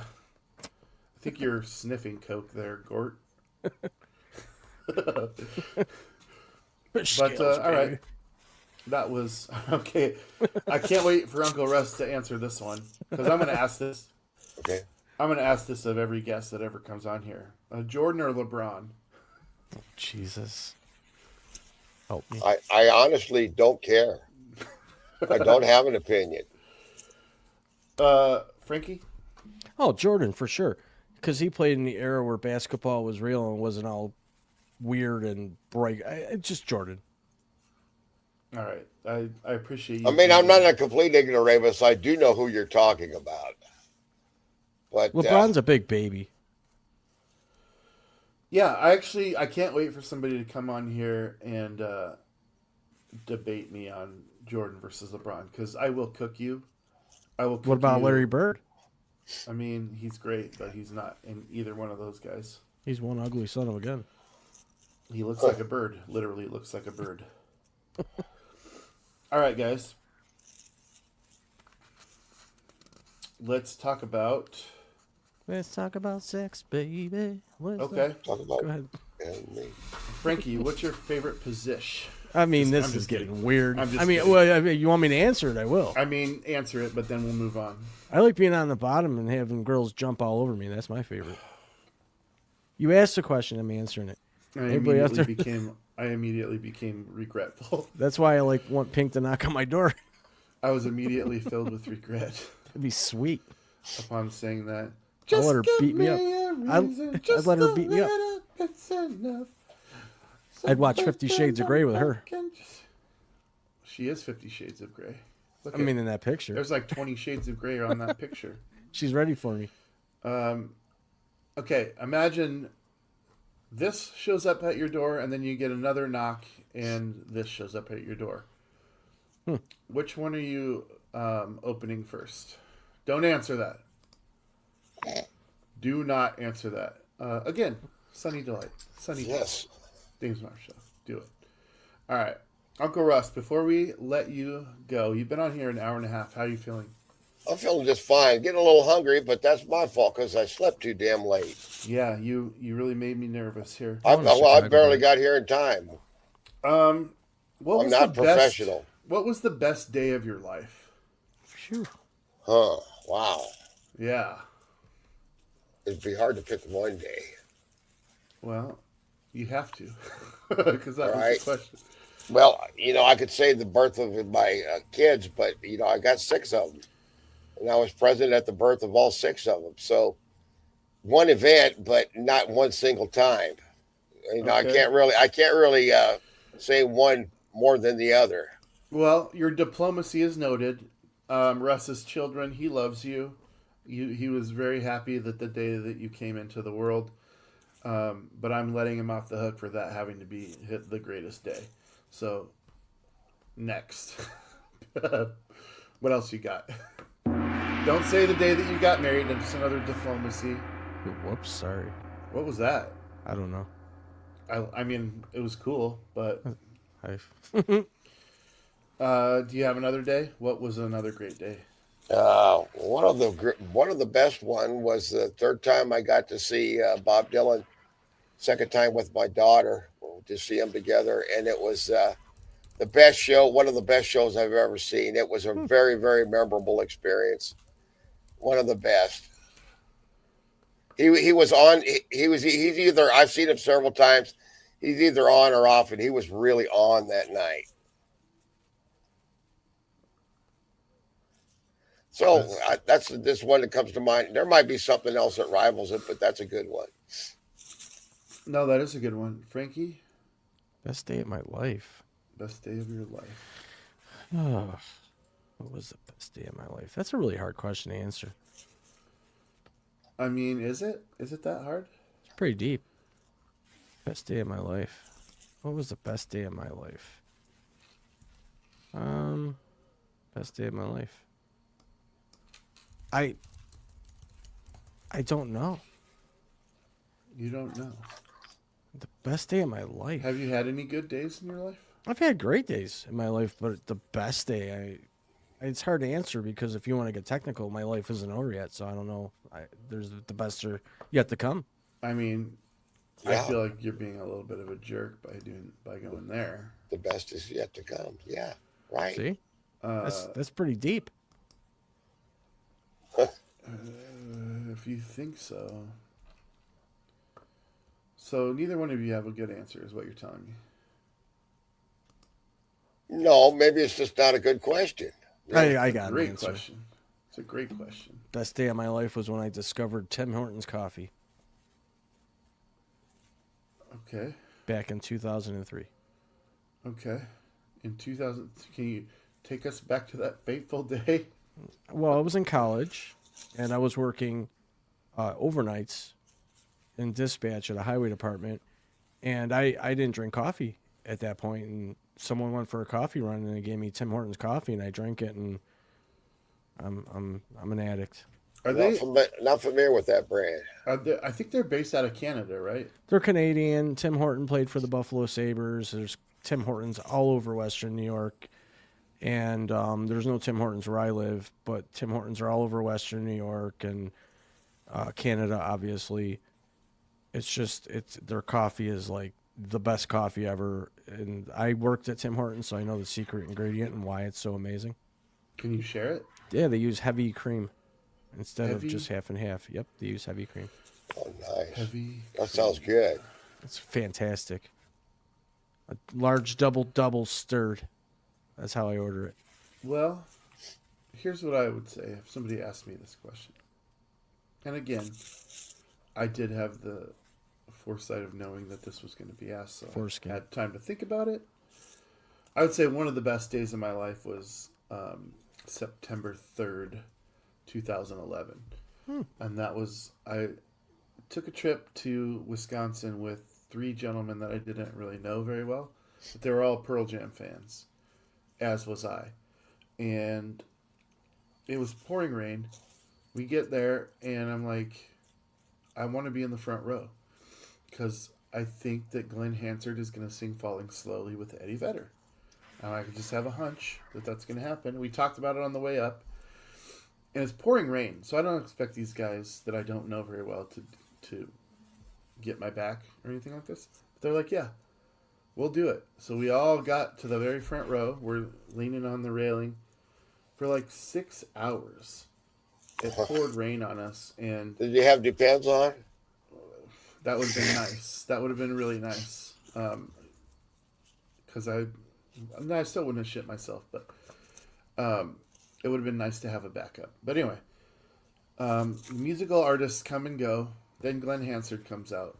Now, for those of you not familiar with Glenn Hansard, he was the star of a movie called Once that won an Oscar for Best Song. And the best song was a duet that he did with a female named Marketa Irglova.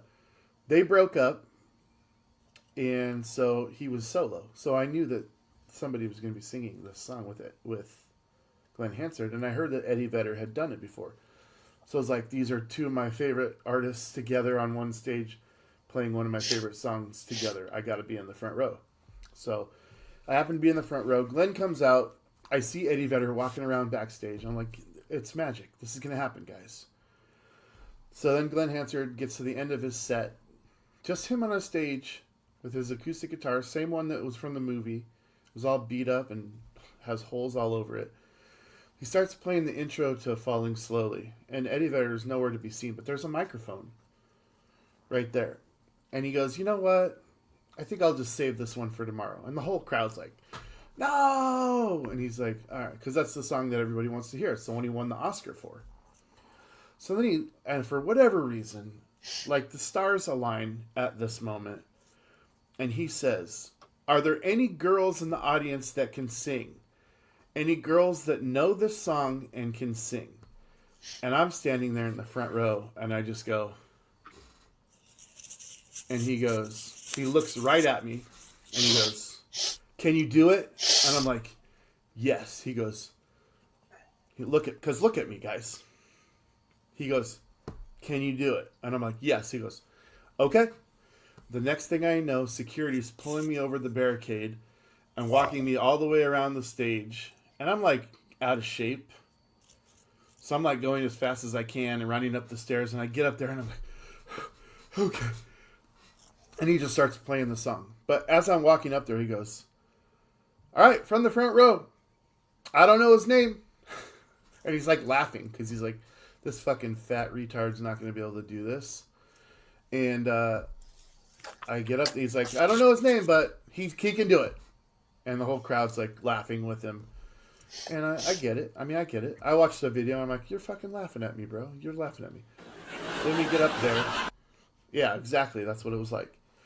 And my friends are just like, they're shitting themselves. I kind of just met 2 of these guys, and one of the guys I knew a little bit.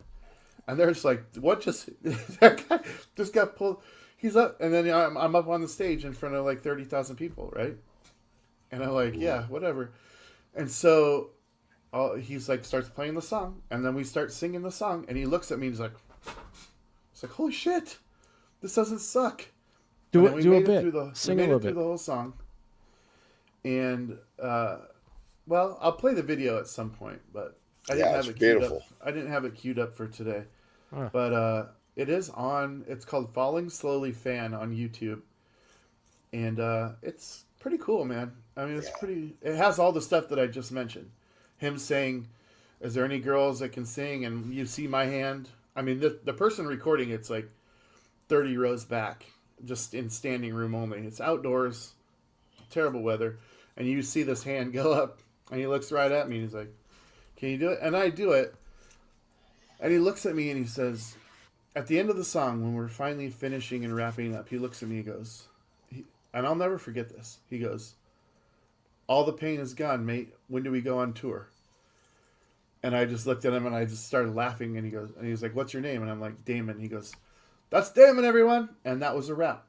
And I was like, I walked over, I gave him a huge hug, and I just walked off the stage because I was like, the last thing that I would want is somebody just being like, okay, we're best friends now, and I'm like hanging on my leg. I was just like, I'm going to respect the fact that you did that solid for me, and I'm just going to leave. Do you regret that? So, no, and I'm going to tell you why. Immediately, well, yes and no. Let me finish through it. I'll tell you why. I'm going to answer your question right now. So, later on that day, I'm hanging out with my buddies, just walking around the grounds, and there's a big stage and a little stage where Pearl Jam is going to play the big stage. The little stage is where we had this magical moment. There's like a walkway for the artists around the perimeter of the facility, and he's walking down there, and I go over to him and I go, hey, because it was just a little fence between us, and I was like, hey, thank you so much. He's like, oh my God. He's like, there you are. He's like, you disappeared. I wanted to hang out. And I was like, oh no. Big dummy. Because you know what that means for me, Frankie? I would have been hanging out with Glenn Hansard backstage, which means assuredly I would have met Eddie Vedder. I would have met all of Pearl Jam. And Chris Cornell was there. And he's gone now. I would have had the potential to meet all these people. But I don't regret it because I still feel like that was the baller thing to do. Let's just be like, you know what? I appreciate the moment. I'm going to let you, I don't know what your post-show ritual is, but I really don't want to be bugged by people right after I finish a show, right? So I just did it. And the fact that took time out to like there's photos of this. He's like sitting there on the railing and we're like actually engaging in a conversation after this event happened. And he was just like, I wasn't really expecting much. And he's like, that was kind of the first time that I'd ever done this, asked a fan to sing. And now he does it when they're not together all the time. He's like, oh, how about a fan? And I was the first. And that's the best day of my life. One of the best days of my life. That's great. Yeah, one of the best days of my life for sure. So, Pop. yeah, Glenn Hansard and Dames Marvs. And the video on YouTube is called Falling Slowly Fan. And it should come right up. It's got like 10,000 views, maybe. Very modest video. It's been up for over a decade. But it's a good one. All right.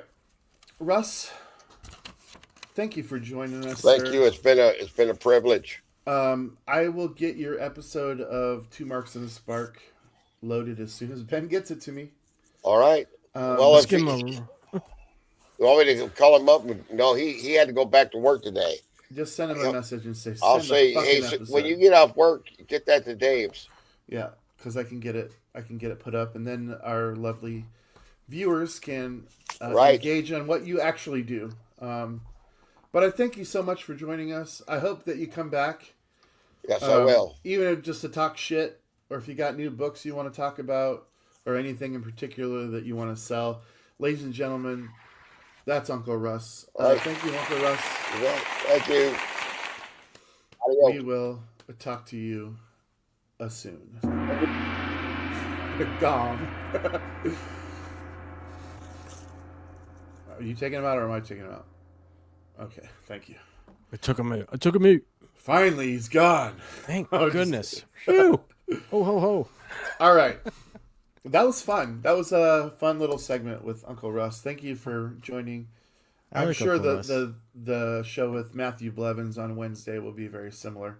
He'll want to stay and talk shit with us, and he's hilarious. So really looking forward to that. If you've watched the show today, thank you. Make sure that you come back Wednesday. Frankie, let's get to business now. Let's get to business. I hate business. I know. It's not like paying bills business, but we got to talk about this. Oh, yeah. It sounds like someone's peeing. There may or may not have been a toilet flush. It's no one peeing, but that probably happened directly before the water sound because Russ is directly below us. But anyway, let's talk about this playoff bracket. It was decided finally yesterday. We have the final look, and we got to start with the 1 seeds. We got Seattle in the West in the NFC, the Broncos of the West in the AFC with the 1 seeds. That means they don't play next weekend. Nope. And then they will play the lowest remaining seed on either side. Yep. After these next round of games is played. So I don't really want to. Everybody can see what the bracket looks like. We don't need to talk about every game. But since we're both on NFL, which plays on Wednesdays at 5:35 Eastern time, and then just deduct an hour for each time zone going backwards that you're in, and that's when it will play live for you guys.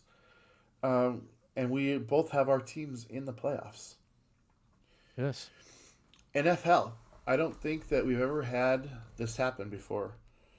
That's because we were with Giants and Jets fans most of the time. So, nothing to say about that. All right, I want you to tell me what your thoughts are. You're going into Jacksonville as a 6 seed playing the 3 seed, and I will tell you before I let you go. I think that Jacksonville is actually the hottest team in the AFC right now. Well, they do play in Florida.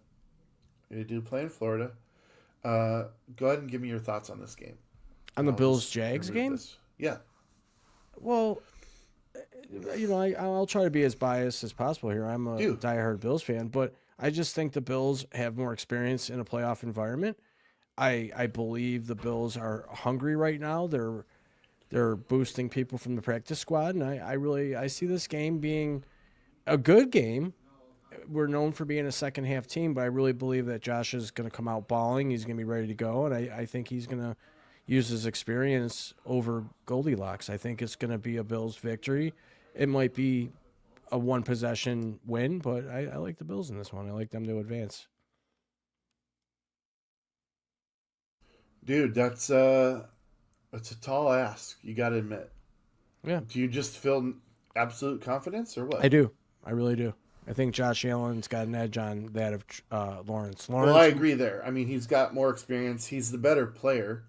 Right. And when it comes down to it, Dames, you got Trevor Lawrence. He makes mistakes, and he could get flustered very easily. And if we can get to him and put good pressure on him, that's where he makes his mistakes. And our defense always feeds off of those tips and those little stupid interceptions and turnovers. So as bad as our defense has been all year, we're in the playoffs, and they come through when they need to. I'm going to counter you a little bit because you mentioned the recklessness and ability to be flustered by Josh, or not by Josh Allen, but by Trevor Lawrence.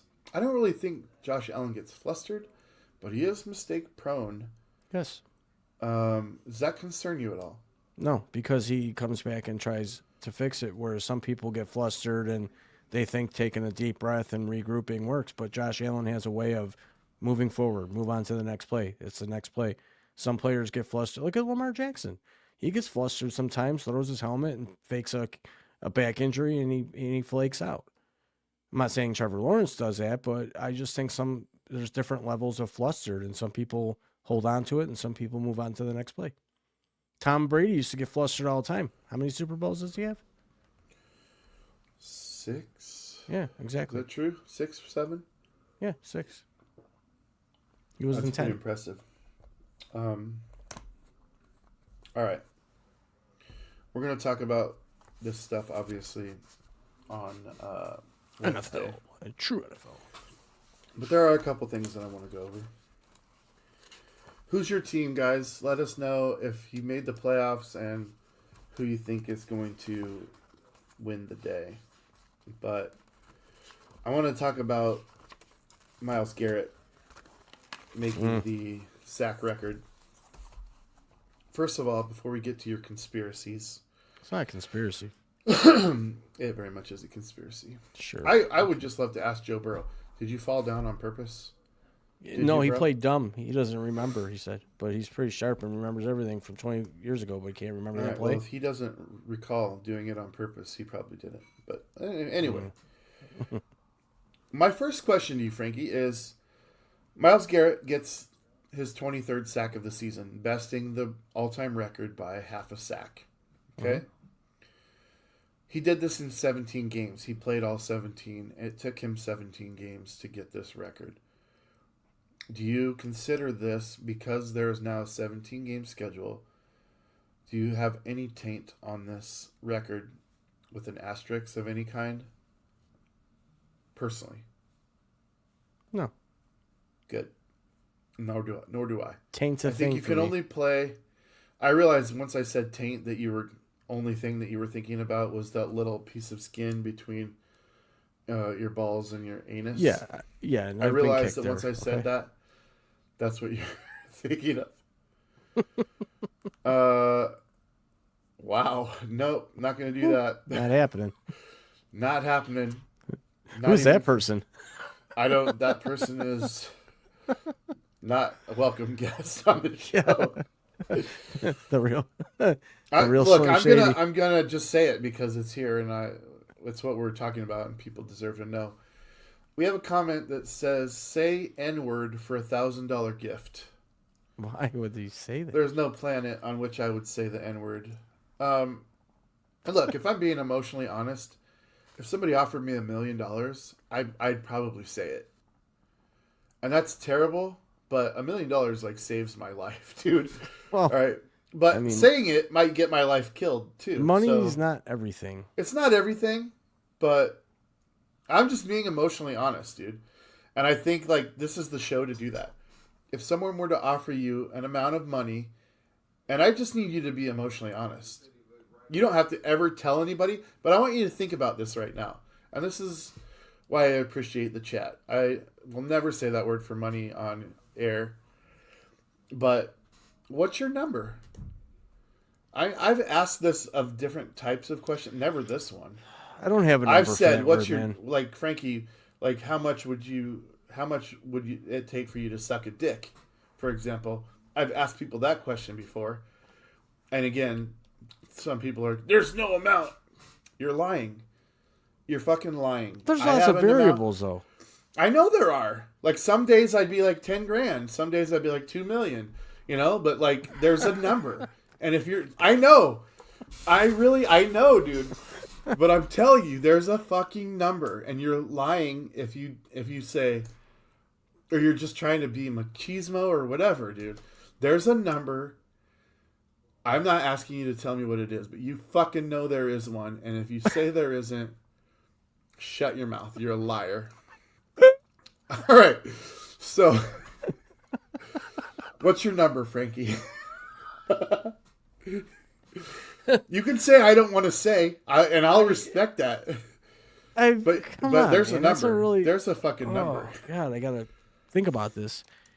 There's a lot involved, man, with that question. Yeah, like does it go in my mouth? Like, do I have to finish? Am I There's lots of variables just the tip? to it. Am I just the tip, or Like, there are a lot of variables? You are 100% correct. so I'd have to. I mean, we got time. I'll have to come up with an answer. All right. Well, we will not let this one go again, folks, but here's the thing. Emotional honesty, the N-word is one of the worst things that you could possibly say, especially Exactly. if you're a white person. Okay? We just don't have the authority to say that, and we shouldn't want to say it. Like, if you It's not want in my to say the vocabulary. word, if you want to say the word, there's something wrong with you. Yeah, it's not my vocabulary. But emotional honesty, and Frankie, you are so right. I wish that I could tell you that my moral compass is so strong that no amount of money would keep me from saying it. But I can't tell you that. Because I know that there is a dollar amount that would change my life completely. And But could you I live would with do it? Yeah. And I hate that. But again, Yeah. I'm not lying to you. I'm not lying to myself. And I'm not lying to the people out there. I think if you are saying absolutely there's no amount of money, I just think you're lying. I think you're lying, and it's okay to be emotionally honest. Like here's the thing. You guys are going to see over the course of this show that I am against misogyny of any kind. But as a man, like I have misogyny like built into my mechanisms. Everyone's got a number, man. Right. And I'm just saying, like, if you just say there's no misogyny part of me, you're just being emotionally dishonest. Like, it's just I never dishonest said to there say wasn't that. a number. I just said that's a hard question. No, I to know. answer. But I will respect you if you say, I don't want to say what my number is. But there is one. Yeah. Probably. I mean, that to me is respectable. But if you're like, there's no way. And you're not like a billionaire independently, Frankie. You can confirm that you're paycheck to paycheck guy. Well, Yeah. Like most of America. pretty much. The money, it makes a significant difference, and there's a lot of things that you could get me to do for it, including question my morals and my integrity. I fully admit that I am fallible in that way. Right. I wish that I could tell you there's no amount of money that would make me say it or do this or do that. Well, let's I'm lying. reverse that, though. Okay? Let's go the other way. What's the other way? Because there's some things that can be said towards, white people that some people morally wouldn't say, but would you put a number on that? Dude, if you ask me to call you a cracker, I'll call you a cracker right now. Like, I don't even care. Like, that I can say that because I am white, right? Yes. But there's, like, some words that I can't say, and I know that, and it shouldn't be even part of my... I mean, I don't like being called a burden. Yeah, well, that's true. But, the fact that we're able to do this show makes us burdens on society. Yeah. But hopefully we're partially entertaining the society that we're a burden on. Thumbs up. Peace. Hopefully. Balloons. Get the balloons. Anyway, while I deplore your original comment there, the real good gamer, I really appreciate it because it's thought-provoking at the very least. And I do want to say, when you say the Seahawks are overrated, like... Who's your team? Here's The my Jets? thing. When you say that and then you don't, you reveal who your team is, you're kind of a fucking coward. Whew. But the Seahawks are overrated. Okay, cool. I don't play for the Seahawks, okay? I watch them. They're my team since I'm a kid. Cool. They're overrated. Awesome. They suck. Yeah. They, never mind the fact that they have the best record in the NFL and they're 3 plays away from being 17-0. I mean, you got a missed field goal against the Rams, a fumble inside the 10-yard line against the 49ers in game 1, and a fumble against Tampa Bay on a comeback drive. You're 3 plays away from being 17-0. I have to admit that we're a good team. You are Overrated? It depends on who's rating us. I'm certainly not overrating us. I'm not crowning us Super Bowl champions. I'm here for whatever happens, but who's overrating them, I guess, is my question. And then who's your team? And then go fuck yourself. Those are my 3 comments. Before he fucks himself or she fucks herself, I want to know what their team is so I can make fun of them. Yeah, I mean, we'll make fun of your team No for matter the next what, decade. Probably a Jets fan. And people are talking shit on the fucking YouTube. I see your shit still has about as many views as you do complaints. I mean, awesome. How do you see it's not coming through here? Yeah, so, but this one's about the movies. That one's on a movie review. This guy was mad because I didn't say that. I'll just read it out. This is from Salama Stallion. Salama Stallion. Salami? Solemn is Stallion. 12 days ago says, I'm sure Hollywood will absolutely stick 100% to historical accuracy and involve zero ideology whatsoever. To which I responded, that was a fair comment. I said, you're not wrong. This is very icky as far as that's concerned because they did Hollywood it up. And then he says, then how about you say that? Jeez. In my review. Because I'm not trying to shit on movies. I'm trying to get people to watch movies, first of all. Yeah. And then he says, then I said, are you really that upset about it? When I watch a film, I understand that I'm not watching a history lesson. I assume others know this as well.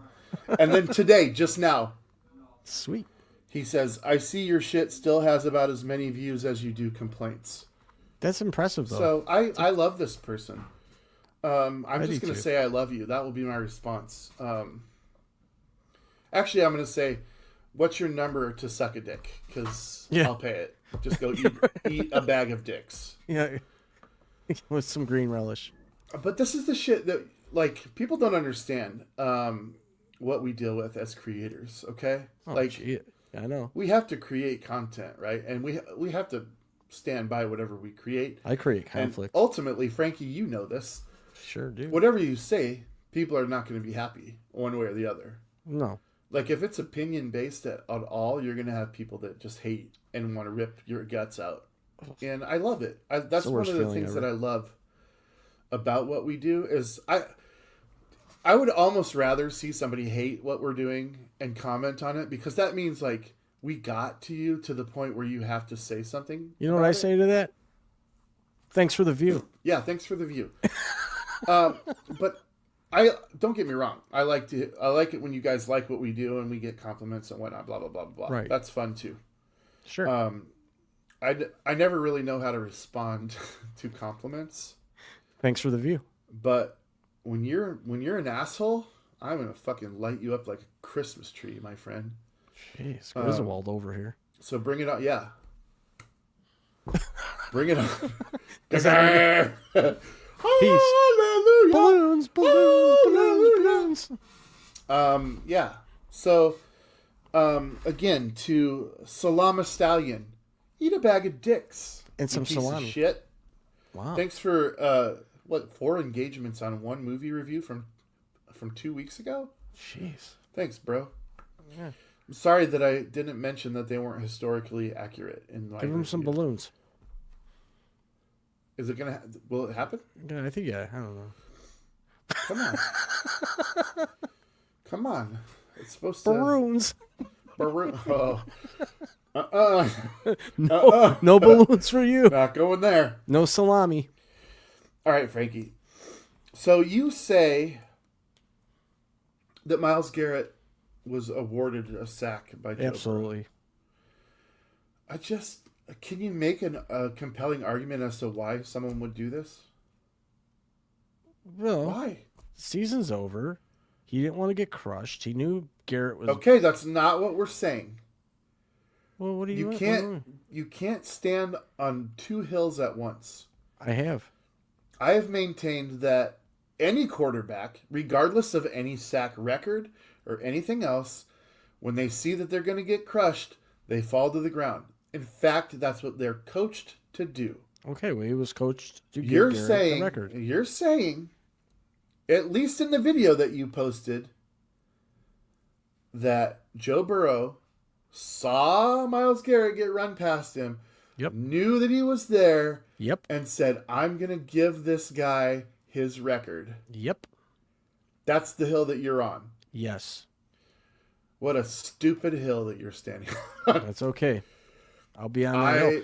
Hey, I if am- there's any NFL fans out there that saw that play where Myles Garrett got his record-breaking sack, tell me that Joe Burrow did not have a part in giving him that sack. It was like Brett Favre going down for Michael Strahan. Probably worse. Worse. Yep. All right. And my stance is he went down because he was going to get crushed, not because of any stupid record. That Well, he so was trying- Brett Favre. He was going trying to to get give crushed him. too. But yeah, I agree. I don't think Brett Favre said, Michael Strahan's my boy. Yeah, but he got up and patted him on the butt. Well, that's because he knew he broke the record. Yeah. Why wouldn't you congratulate somebody that did something so profound? So yeah, true. There's no reason for that. That's what I'm saying. Like, it makes no sense for them to just decide, especially in a split second. You know what? I'm going to be really cool to this guy and let him get me. Let him get me. Oh my God. You're pulling out all the stops today, Matthews. And I don't like it. Fire me. I like it when you're subservient. No, this is it's a good thing to debate because neither one of us can really prove what we're talking about. I can tell you that I think that you want to see that. That's what you wanted. You know what I want you to see? What? I want to see Mark Gastineau approach Joe Burrow and say he wants his sack back. I know, right? I want my sack back with my CTE. Unbelievable. For those 100 of you people. that are thinking that this sack record by Myles Garrett depletes what either Watt did or Strahan did, you're crazy. Strahan did this in 16 games. Watt did it in 15 games. Watt did have a 17-game season too. You missed it to accumulate it, but it is what it is. Anyway, What happened? I want to pull up that bracket one more time, just so you can see it. You've got an intriguing game. The Bears play the Packers for the third time this season. Mm-hmm. They split, didn't they? Mm-hmm. Yeah, so this will be the deciding factor there. The 49ers and Eagles have had a rivalry as of lately. Yep. And I hope San Francisco gets waylaid on. And then you got the Rams and Panthers. The Panthers beat the Rams earlier. So let's not forget that. But that's a Yeah, 4-5 they got- matchup. That's a really good game. All three of those are really good games. It's the playoffs. It's all good games. Yeah. So then you look at the AFC side, you got Pittsburgh. If I was going to have them play anybody in this bracket, it would have been Houston. Because that's the closest matchup. Yeah. And what a game that's going to be. And then you have the Chargers and the Patriots. A battle of two coasts. The 2 and the 7. And then you West got, against the East. and then you got your game, the 3 and the 6. Panthers, Bills. That's crazy, dude. These are all phenomenal games. It's going to be a wild playoff. Mm-hmm. Cannot wait. All right, Frankie, Okay. let's talk about history. Uh-oh. But anyway, whatever you guys' thoughts are in the comments, did Myles Garrett get awarded this sack magically, or did Joe Burrow just do what a million quarterbacks would do and say, I don't want to die in the last game of the season and go down easier? Well, what I can tell you is this. To all 101 people watching, when I opened my eyes this morning and I turned my TV on, NFL Network, Kyle Brandt, it just happened to be the very moment that he was talking about Joe Burrow giving up that sack to Myles Garrett. And to that, I'll say, cool. A lot of people have this deranged opinion Oh, that they got he deranged gifted it. syndrome now for that sacks. he gifted it. Well, he didn't wrap it, but he definitely put it in the box. I mean, just there's no the burden of proof is really on you guys. It's not on me because You're so hung up on this because I say they gave. I I got over 1,000 views on a video. So no, people I agree with me. understand that, and hopefully people are making your ass red because Nah, it's already red. you don't have a leg to stand on. You have nothing that says why a player would do this. Put the video up. Put my You video pull it up. You have the capabilities. You I pull don't it want up. to. Well, fine, I will. Fine, do it. I gotta figure Do it it. out. Go ahead. Okay, Go so ahead, go ahead. do it. Fine, Go ahead, do man. it. Do it, Go man. ahead. I'm gonna try. All right, I want to remind everybody Matthew Blevins is going to be on the show Wednesday, noon Central Time, Monday, Wednesday, Friday. Friday's guest is up in the air. I have an idea, some people that have asked and they're looking into it. If I can get this person, wow, that Friday will be the show of all shows. But I want to thank Uncle Russ. Are you pulling it up? Because I'm giving you time right now. I'm trying to figure it out. Uncle Russ is on today's show. He was great. He will be probably a regular guest just because he's the only way that Frankie ever gets verification or validation. Yep. I like Russ. So, and I kind of knew that he would like Russ right away. So yeah. Other guests we have coming up this month that are booked. We've got Uncle Russ's partner in crime on Two Marks and a Spark. Okay, Ben you ready? Shrewsbury. I got the video. You ready? Yeah, go ahead. Okay, here's a video, folks, of Here Joe it is. Burrow giving up the sack. And it won't play. That's Patrick Mahomes. Oh, yeah, wrong video. Yeah, whoops. I pulled the wrong one up. Hang on. Patience. Patience. He just wanted you guys to see Patrick Mahomes' butt real quick. No, that was another video I got a lot of views on. Here we go. All right, you ready? Whoop. I don't know if it's going to play, though. How do I get it to play? Son of a gun. I'm going to have to do a screen share. Give me a moment, folks. James, continue on. I'll figure this out. As I was saying, January, booking up fast, guys. Booking up fast. But if you want to be on the show, we want you on the show. We need you on this show. We need some action. We got Michael Callio on the 16th, Friday. Oh, cool. He's a Hollywood director, friend of mine. Great guy. Ben Shrewsbury on the 19th.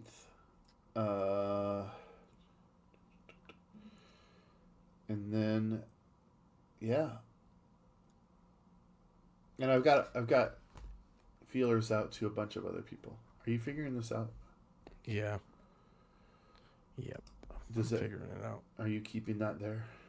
Oh, I found it. Okay, hang on. Can you get rid of that to do a screen share?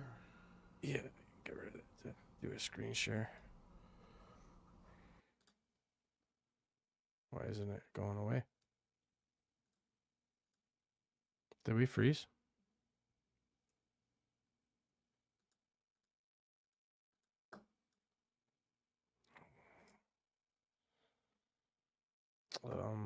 James, are you there?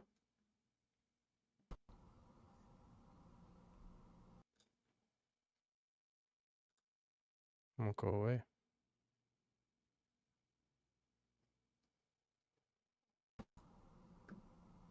Okay, now add me back. Hello? I'm here. Stop removing me. I'm trying to get rid of the picture. Won't go away. You got to do it from the media thing. Oh, yeah. Can't figure it out. Won't go away. Well, I don't want to do the show underneath Joe Burrow's giving up a sack. I don't know how to get rid of it. It's just stuck there. You don't have, seriously, you don't have it in the, No. where did you load it?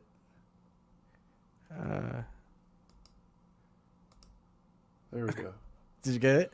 I saved your life. Thank you very much. Okay, now I'm going to share the screen. Oh, now we're going to fuck it up even more. All right, go No, ahead. this one Go I know ahead. what I'm doing. So tell people what they're looking, what are we looking for? Don't just show it because it's really fast. It is really fast. And what it's going to show you is... No, don't bias it. Just tell them what they're looking at. They're looking at Joe Burrow giving up a sack. Okay? Fine. You ready? Fine.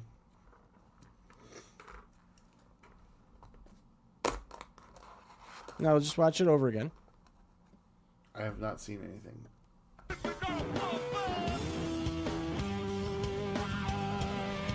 It'll start over here in a second. After they're done celebrating. I'm a terrible, unauthorized Red Hot Chili Peppers mix. Come on. That was not. He gave it away. Perfect song, too. Yeah, okay. Can we talk about history? Yes. All right. This is how, I don't know that this is how every show is going to come down to the ending, but I found some cool things that I want to talk about. Some I'm going to go into depth on, and some I'm going to leave you hanging a little bit. So be aware of that. All right. On this day, in the year 269, Felix I begins his reign as Catholic Pope. Say no to Pope. Felix I. I do know gobs of information about Felix I, but I don't think anyone gives a shit. So I'm going to move on. The year 1463, French poet Francois Villon is banished from Paris. Wow. He wasn't banished because of his poems. He was banished because he's a fucking murderer. Yep. Banished for murder. And this is the cool part about this story. I don't know if it's cool or not, but once he was banished, he disappears from history. Like, he went into exile, banished from Paris, and then he just disappears into oblivion. No one ever heard from him again. It's the worst way to go. I mean, he's probably unalived, don't you think? Yeah. Yes. And look, when you think about poets, people that are poets that write poems, you think of like docile people, really. Like, they're not like... Not necessarily. Some of them are dark and crazy. I took You know poetry who was? in college. Francois Villon. Yeah, I know. He definitely... I think you were named after him, weren't you, Frankie? Maybe. Probably got some bloodlines in there. Banished from Paris, never to be heard from again. Yeah, And I was here he banished is from X for a while. on the remember? James Marv show. I was X'd. He was banished from X. You know what? All right. These people are never going to give you the audience to apologize in person. Oh, no. Do you want to just do it? And like that way you can be free of it and be like, I did it on air. Yeah. And, I didn't need your permission. I didn't need you to hang out with me so that I could apologize to you. But go ahead. This is not planned, you guys. Yeah, and I well, certainly didn't even ask him first. I definitely didn't He has prepare a every speech right here. to say, "Go fuck yourselves." I do, and I Let won't me do before that. you do this, Frankie. I want to give all right. I came to these people when Frankie's like, "I just want to apologize." All right, and I'm not even going to say what he did. He said some shit. He just talked. That's all he Yeah. did. Yep. And apparently hurt some people's feelings. They got uptight about it, and he wanted to apologize. I went to these people and I said, he really wants to talk to you this is me going to them because he couldn't get to them. Like, they had blocked him in every possible fashion. And I was like, he just wants to apologize. And they're like, no, we don't want to hear it. I don't want to hear anything from him ever again. And I'm like, all right, we'll just let it go. So he's never had an opportunity to go back, and so I'm giving it to him now. And whether they ever see this or not, it doesn't matter. He's done everything that he possibly can do. Go ahead, Frankie. Well, I did say some things. I was having some impulse control issues during the time. I don't have any excuses except I said some things that came out wrong and hurt people. And the only thing I can do and the only thing I can say is sorry. And I own what I said, and I regret it every day that I behaved in the way I did. So hopefully people that I affected in any way see this and understand that I know what I said was wrong and how I said it was wrong. And I own it. And it's something that I will try to work on not letting happen again. I was affected by it too because I didn't realize how bad it hurt people. So I guess that's all I can say. No, thank you for that. And here's the thing, folks. You can say this guy sucks because he has an unwarranted dislike of Taylor Swift. You can say his take on Joe Burrow's sack is pathetic. You can say that every time he poops, shit comes back up on his ass. No, But you toilet can't seat. call this guy, you can't say he's not a man. He just fucking owned his shit. Mm-hmm. He was willing to own his shit to your faces, and you denied him. So, thank you, Frankie. That was awesome. I feel better, man. You know what? I'm sorry that I didn't. But you know this. You know, coming onto the show that I'm not always going to be like, "Hey, I'm going to ask you this, and No, this." I'm not worried. Listen, But I said the things unprovoked. It was unprovoked, the things I said, and the things I said were shitty. I don't deny anything I said. I regret what I said, but all I can do is own it, move forward, and be a better person. And that's what I said earlier in the show about New Year's resolutions. Be a better person. I love it. So, my New Year's resolution is to trim my beard. I did that last night. So you did. You totally, and you shaved your head. I did. I'm gonna do all the maintenance after this show. I should have done it beforehand, but there's just too much. There was too much Manscaped. going on. Well, that's all. I'm not ever going to show that on. Well, I can't say never. If I know that we're coming off the air, I might go full on balls. Dirty words. I might put my balls draped over the camera at some point. But what's that? 10 times zoom. So, all right. Anyway, that was an interruption right in the middle of our history That's lesson. okay. 1781, you guys. British naval expedition. This one I do want to talk a little bit about. A long time ago. The British naval expedition was led by Benedict Arnold, and he burns Richmond, Virginia to the ground. Okay, you guys have heard of Benedict Arnold, I assume. And for those of you that don't know who Benedict Arnold is, you probably at least know that he's a fucking traitor, right? Because we've all been on the playground one day or the other when we're like, whatever, Benedict Arnold, when someone tells Bill and on Ted's us. Excellent Adventure. There you go. When someone tells on us. So I want to talk to you guys about the British raid on Richmond led by Benedict Arnold in 1781. It was early January 1781, during the final phases of the American Revolutionary War.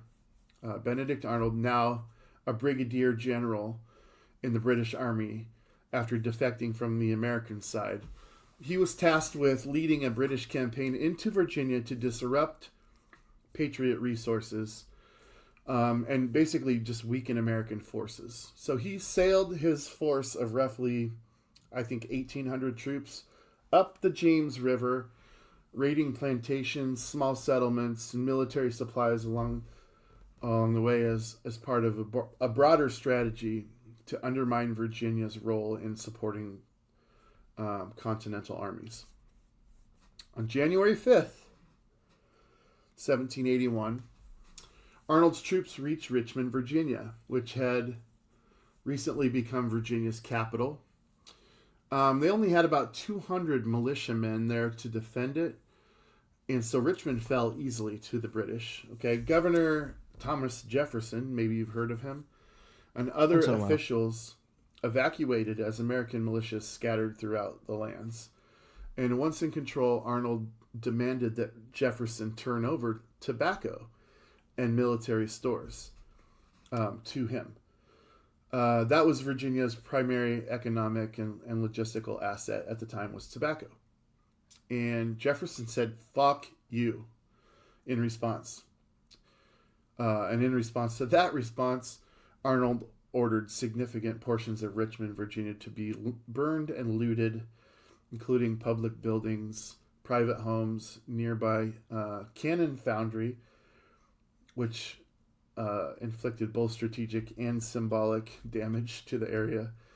Arnold's forces occupied the city before withdrawing downriver, continuing their ravaging of those territories. Terrible. But you know what's awesome? He wouldn't have really been considered a terrorist, but he was a traitor because he started out on the American side. And what I want to tell you about Benedict Arnold is he didn't die right away. All right, he actually went back to London. He didn't die until June 14th, 1801, and he was in London. And he died from complications of gout. Yeah. Fuck that asshole, dude. He died of gout and edema, which is fluid retention, after a brief fever. He was 60 years old. He was buried without military honors. He died as a disgrace, infamous traitor after switching to the British side during the Revolutionary War. His failing health and business ventures all noted as part of his absolutely wicked demise. But that raid, January 5th, 1781. Yeah. And again, I'm not going to go into all the details on all these things, but history is important, man. Yes, it is. Yesterday we had history being created that we'll probably talk about next year. Yep. I don't want to talk about it right now. Nope. If the guest was relevant or Frankie wanted to talk about it, we could talk about it, but I don't know. Like, there's more important pieces of history than what's going on. Well, maybe not than what's going on right now, but it's important to talk about a lot of these things. All right. So in 1776, Assembly of New Hampshire adopts its first state constitution. That's big. I'm not going to go into that one. 1804, Ohio legislature passes the first laws restricting free blacks movement, which is an incredible move forward for the country. In 1875, President Grant sends federal troops to Vicksburg, Mississippi. I did want to talk about that one, but just for time's sake, I'm not going to. But it's on the list. 1886, The Strange Case of Dr. Jekyll and Mr. Hyde. I believe it was Robert Louis Stevenson wrote it. It was published on January 5th, 1886. This is a big one, and I will talk a little bit about this. In 1914, Henry Ford, owner of the Henry Ford Motor Company, announces a $5 workday. Okay? Jeez. That was 1914. Feels like my current income. Right. 1914, and I want to be clear, it's not $5 an hour, because the federal minimum wage in a lot of states is only $7.25. Actually, yeah, it's $7.25. On average, 7.25. Yep. But the states, the federal is $7.25. Period. All states are different, though. The states can implement their own. Yes. Yep. But prior to Henry Ford deciding this on January 5th, 1914, they were working 9-hour days Jeez. at the Henry Ford Motor Company Not too for bad. $2.40 a day. So he took an hour off of their time there, and he gave them more than double the wage. And I don't think you'll ever see another wealthy person make a decision like that. Do you? Probably not. They say that millionaires and billionaires don't make money; they take money. God bless you. At least I got my mic muted before I see. Are you allergic to reality? I am. I'm allergic to talking about work. To anyone out there listening, please, thanks for being here, but make sure to like and share the show if you're watching. We'd appreciate it. Yes, please. Please. Especially during this most important segment that we Please, Eddie. Save me, Eddie. Please. Sorry. I don't know. I didn't mean to try and one up your impression. Motorboating over here. That was me making a mistake on the show live. My apologies. All right. That happens. So Henry Ford. Congratulations. Definitely. Yes. In 1925, Nellie Taylor Ross was sworn in as governor of Wyoming, the first woman governor in U.S. history. 1925. Wow. That's a long time ago. It is, and it's surprising to me that Yeah. Because women were still liberating in the 60s and 70s. correct, and the 2025s. Well, yeah, but, They have equal rights, obviously, Sure. but here's the thing on that. they can use men's It was bathrooms like now. women, and I'll go as far as even say that people of color in this country, they all have equal rights, okay? And I want to make this distinction not as a political statement or a racial statement, but I want people to really think about this. It's like having a game of Monopoly where Frankie and I get to take 200 turns before you get to roll your first turn. That's All fucked right? up. That's where black people, people of color, and women are at in society. They have equal, they're in the game now. But it's just that we had 200 turns before, so we amassed all of the wealth on the board before they even got a chance to roll the dice. And that's where we're at. I'm not saying that politically. I'm just saying, you have to recognize that, historically, these people all have the same rights. They aren't yet equal because, and they may never be, just because of the way that the game was run before they had an opportunity to play. And I definitely am open to opposition or people saying that's not true or whatever you want to say. I'm here for it, but that's the way I see it. Frankie, you can, if you want to comment on that, you can. I don't disagree with you. Maybe not 200 times around the board, but it is the way it is. All right. This one's cool. In 1930, Bonnie and Clyde met.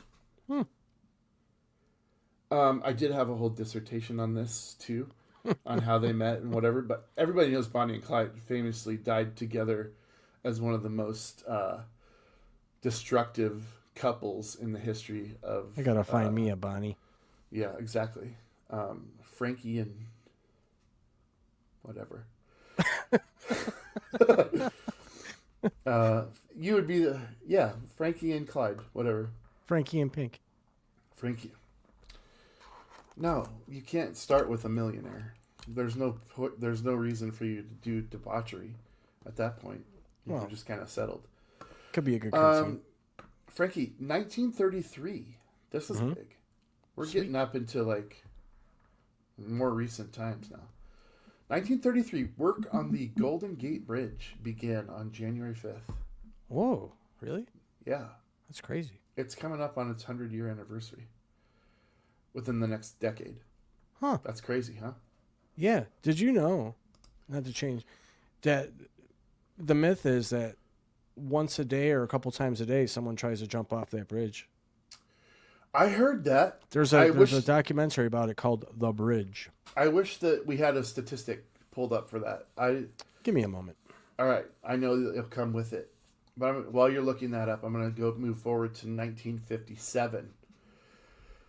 In 1957, Jackie Robinson, like Major League Baseball Hall of Famer Jackie Robinson, guy who broke the color barrier, Jackie Robinson, number 42, now retired in all of Major League Baseball, Jackie Robinson, has his own day every April, Jackie Robinson Day.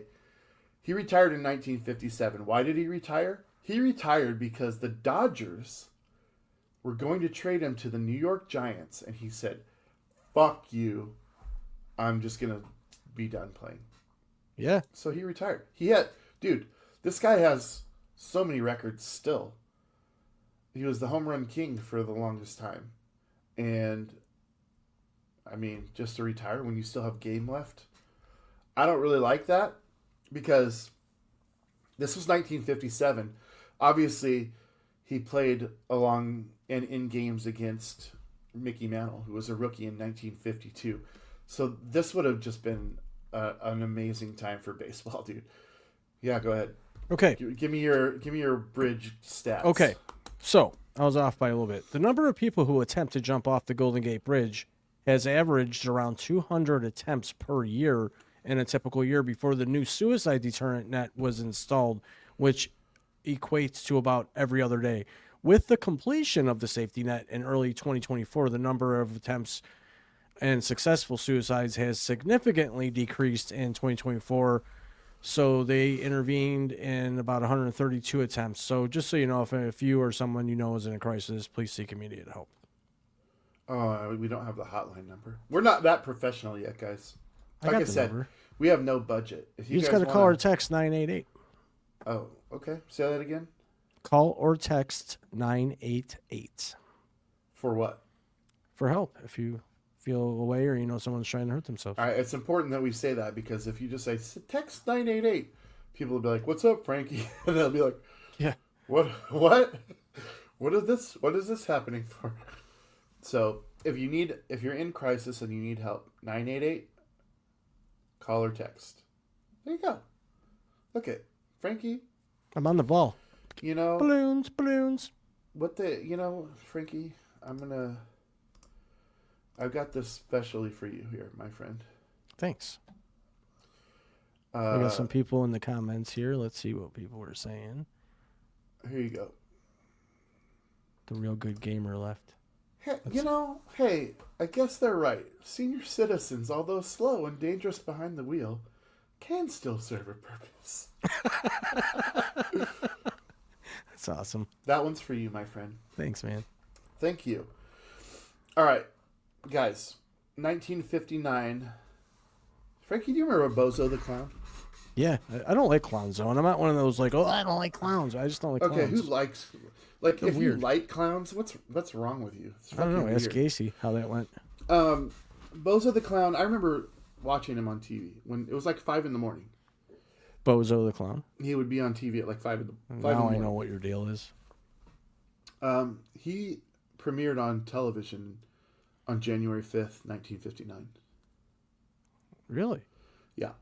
January 5th is a big day. It is. You know what else happened on that exact day? Don't tell me. I have to because the show needs it. Okay. Just remember. The same day that Bozo the Clown aired on television in 1959, January 5th, Buddy Holly released his last single. The last single he released was called It Doesn't Matter, and 29 days later, he died in a plane crash. Jeez. That's nuts, right? That's crazy nuts. And you had the Big Bopper and Richie Valens. Richie Valens. Yeah.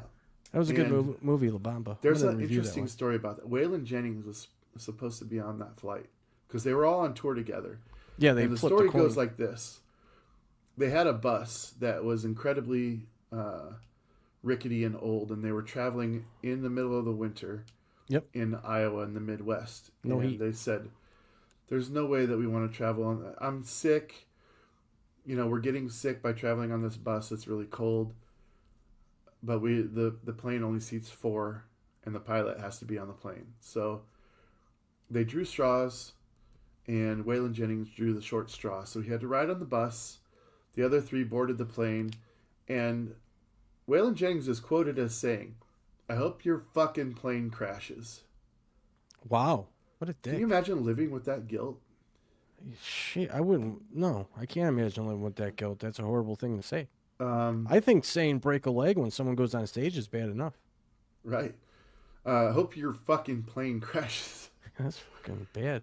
Unbelievable. Needless to say, Waylon Jennings is the only person that made it to the next show, which was ultimately canceled because the 3 headliners were unalived. Pretty tragic. I've been there. I've been to the crash site. Have you?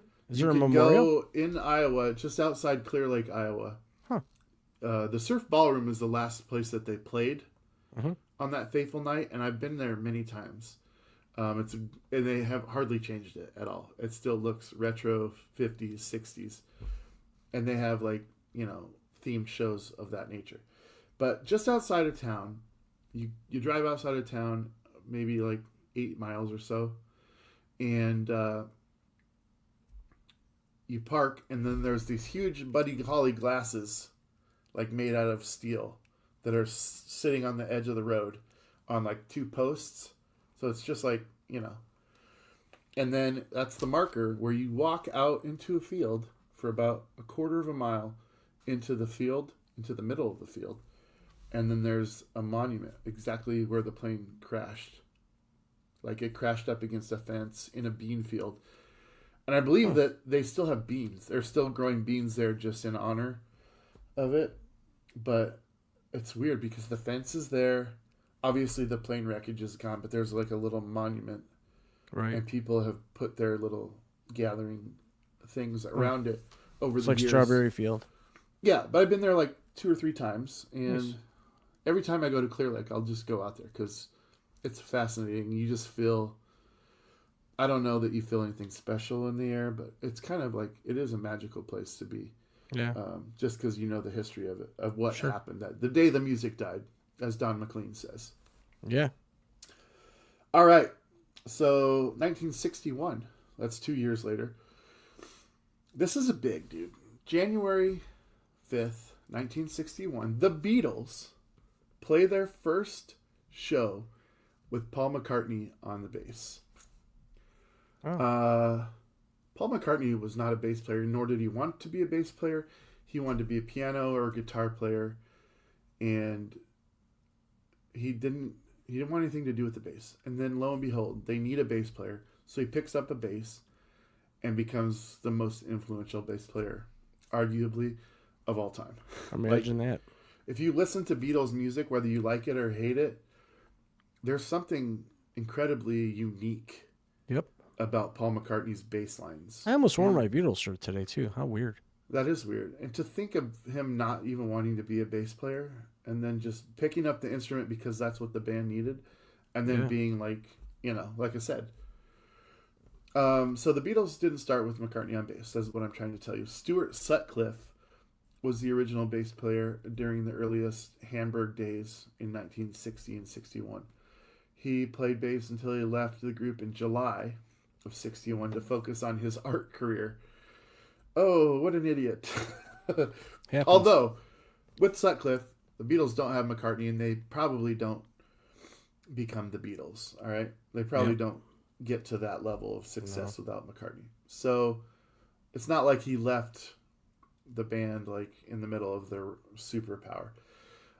Shortly after his departure and after a brief stint with a stand-in bassist named Chaz Newby, the band needed someone to fill in the low-end role. That's when McCartney switched from guitar to bass, making his debut as the group's permanent bass player.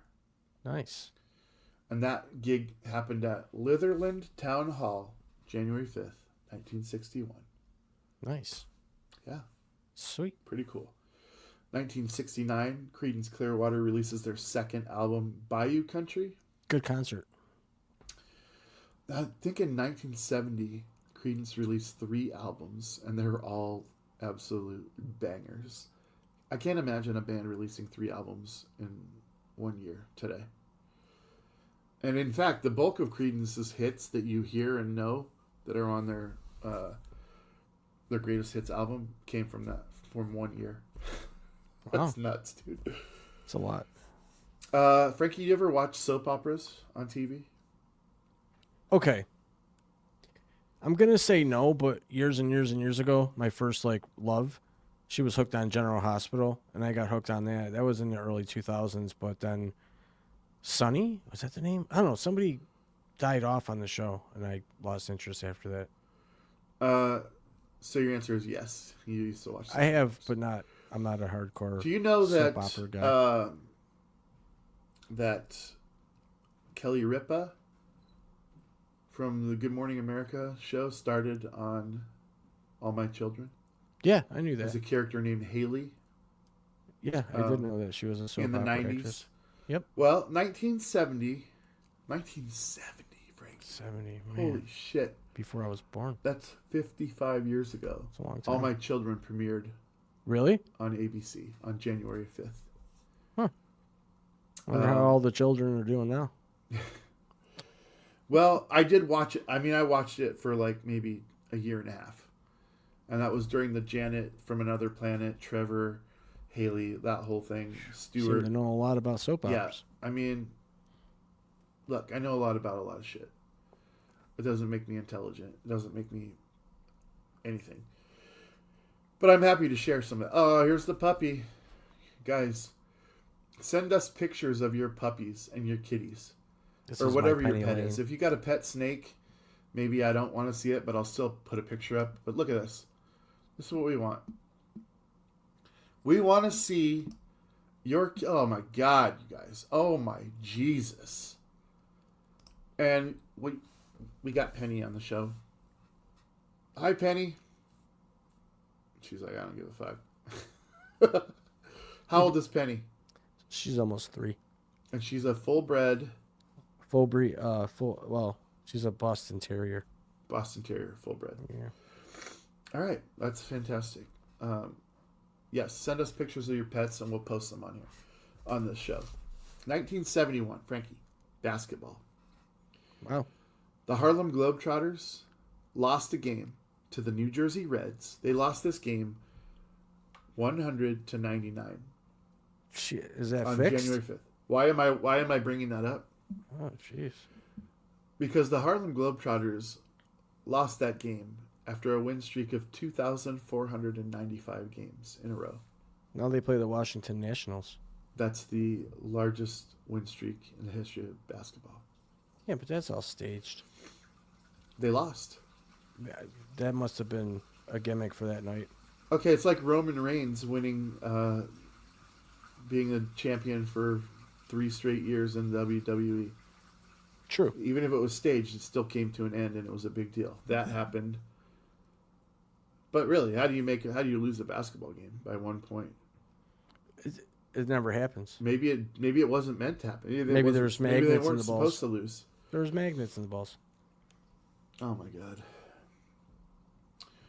There's magnets in your head. 1972, Nixon signs a bill for a manned space shuttle. That's pretty cool. That's pretty sweet. A lot of people don't like Nixon. I'm not a really... I can't say a yay or lover nay. I of wasn't Nixon. alive. But in Nixonian lore, one of the cool things he did was sign this bill for a manned space shuttle. 1973, Bruce Springsteen, the boss, releases Welcome to Asbury Park, New Jersey, his debut album on Columbia, but also his debut album, period, 1973. Bruce Springsteen is now a major player in music. And there's actually a movie on him. Yeah, I got to see that Came out movie this still. year. It's pretty good. It follows the time shortly after this, where he released The River, and then there's an album called Nebraska, which is what the film is focused on.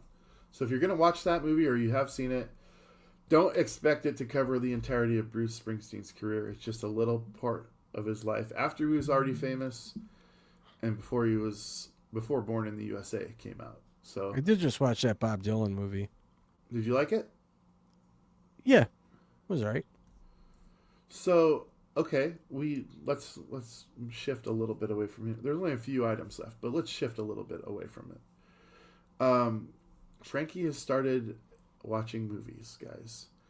As you know, I have reviewed movies for the last 2 years, and I will continue to review movies, and we'll talk about a lot of them here, especially as Frankie is now engaged in doing such. And Frankie, do you mind if I'm not even going to ask you? I don't care if we care or not. I'm going to read you some of Frankie's reviews, guys. Is that all right, Frankie? What? If I read them some of your reviews. No, go ahead. That's why they're there. All right. There's a movie that Frankie reviewed called Juror Number 2. All right, that was from 2024. Great It movie. was a Clint Eastwood directed film. Frankie gives it 4 stars, and he says, "Good story that is totally messed up. The prosecutor, played by Toni Collette, was sexy and badass." End review. I mean, short and to the point. She is sexy. Siskel and Ebert are both rolling in their graves. They're probably like, man, where was this guy when we were sucking They're like, it up? This is fucking profound, dude. Okay, there's another one from 2012 called The Iceman. He gives Iceman 3 stars, and he says, "Storyline was somewhat accurate and on point. The ending could have been more authentic to the real story, and the wife was hot." She was. I don't know if this is a slap in the face to what I do, but I like it. I actually okay. For those of you that want to see Frankie's reviews or mine, we're on an app or a website called Letterboxd. Oh, we should have had that hashtag pulled up. 'Cause I it's have it. spelled What's weird. it called? Letterboxd. Letterboxd, B-O-X-D, right? B-O-X-D. Find this online. I'm under there as Caraveras. He's under there as Raw Live, and you can see my hundreds of reviews. And Frankie's getting pretty good at it. But his reviews, if you just want to chuckle at something and not really get information about anything pertaining to the film, other than who's hot, Yeah. there God, you go. who's hot. You can check out Frankie's reviews, but I love hot women. don't expect to get a lot of quality insight. That's how I'm going to find my next woman.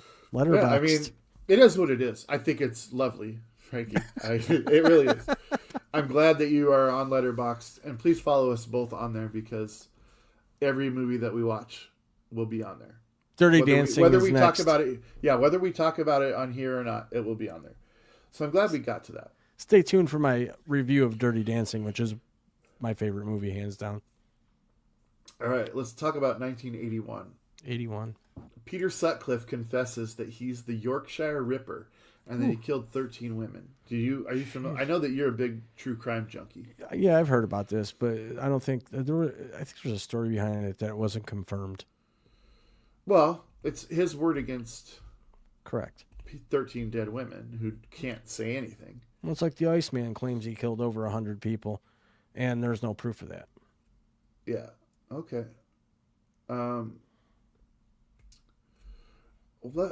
We missed a couple comments. Deb says that she's eaten kangaroo, crocodile, turtle, and bison, and then she likes all of them. She's wondering what my deal is today. I mean, you can literally post that any time of day, any show, and it will be valid. Because no one ever knows what's going on with you. No, I don't even know what's going on with me sometimes. Right. I don't think some cool. doctors That's just cool. tell me shit. Yeah. What other That's comments cool. do we have here we haven't caught up on? I think, Jennifer says hi. Hi, Jennifer. Hi, Jennifer. We had the racism one. We had... We've had it all. We've had it all. A little bit. Dude, I'm really happy with how much you guys have interacted. And I look forward to shows moving forward. Yep. All right.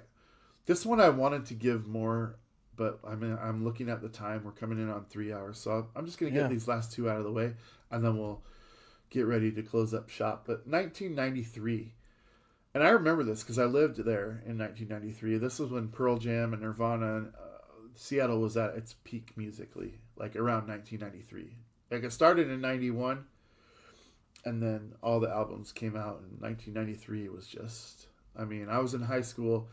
Washington State executes Wesley Allen Dodd. Yeah. By hanging him. Yep. That was the first legal hanging in America since 1965. I was a sophomore. And it's like execution in general is nothing to be taken lightly, but execution by hanging is... It's the way they should do it. Okay, speak freely, Frankie. I'm gonna let you roll here. Roll your own stogie. Well, sir. let me say this, okay? And if anybody out there disagrees with me on this, by all means, drop a comment. When they give somebody a lethal injection, why do they use an alcohol swab to clean the area where they're going to put the needle? They're killing them anyways.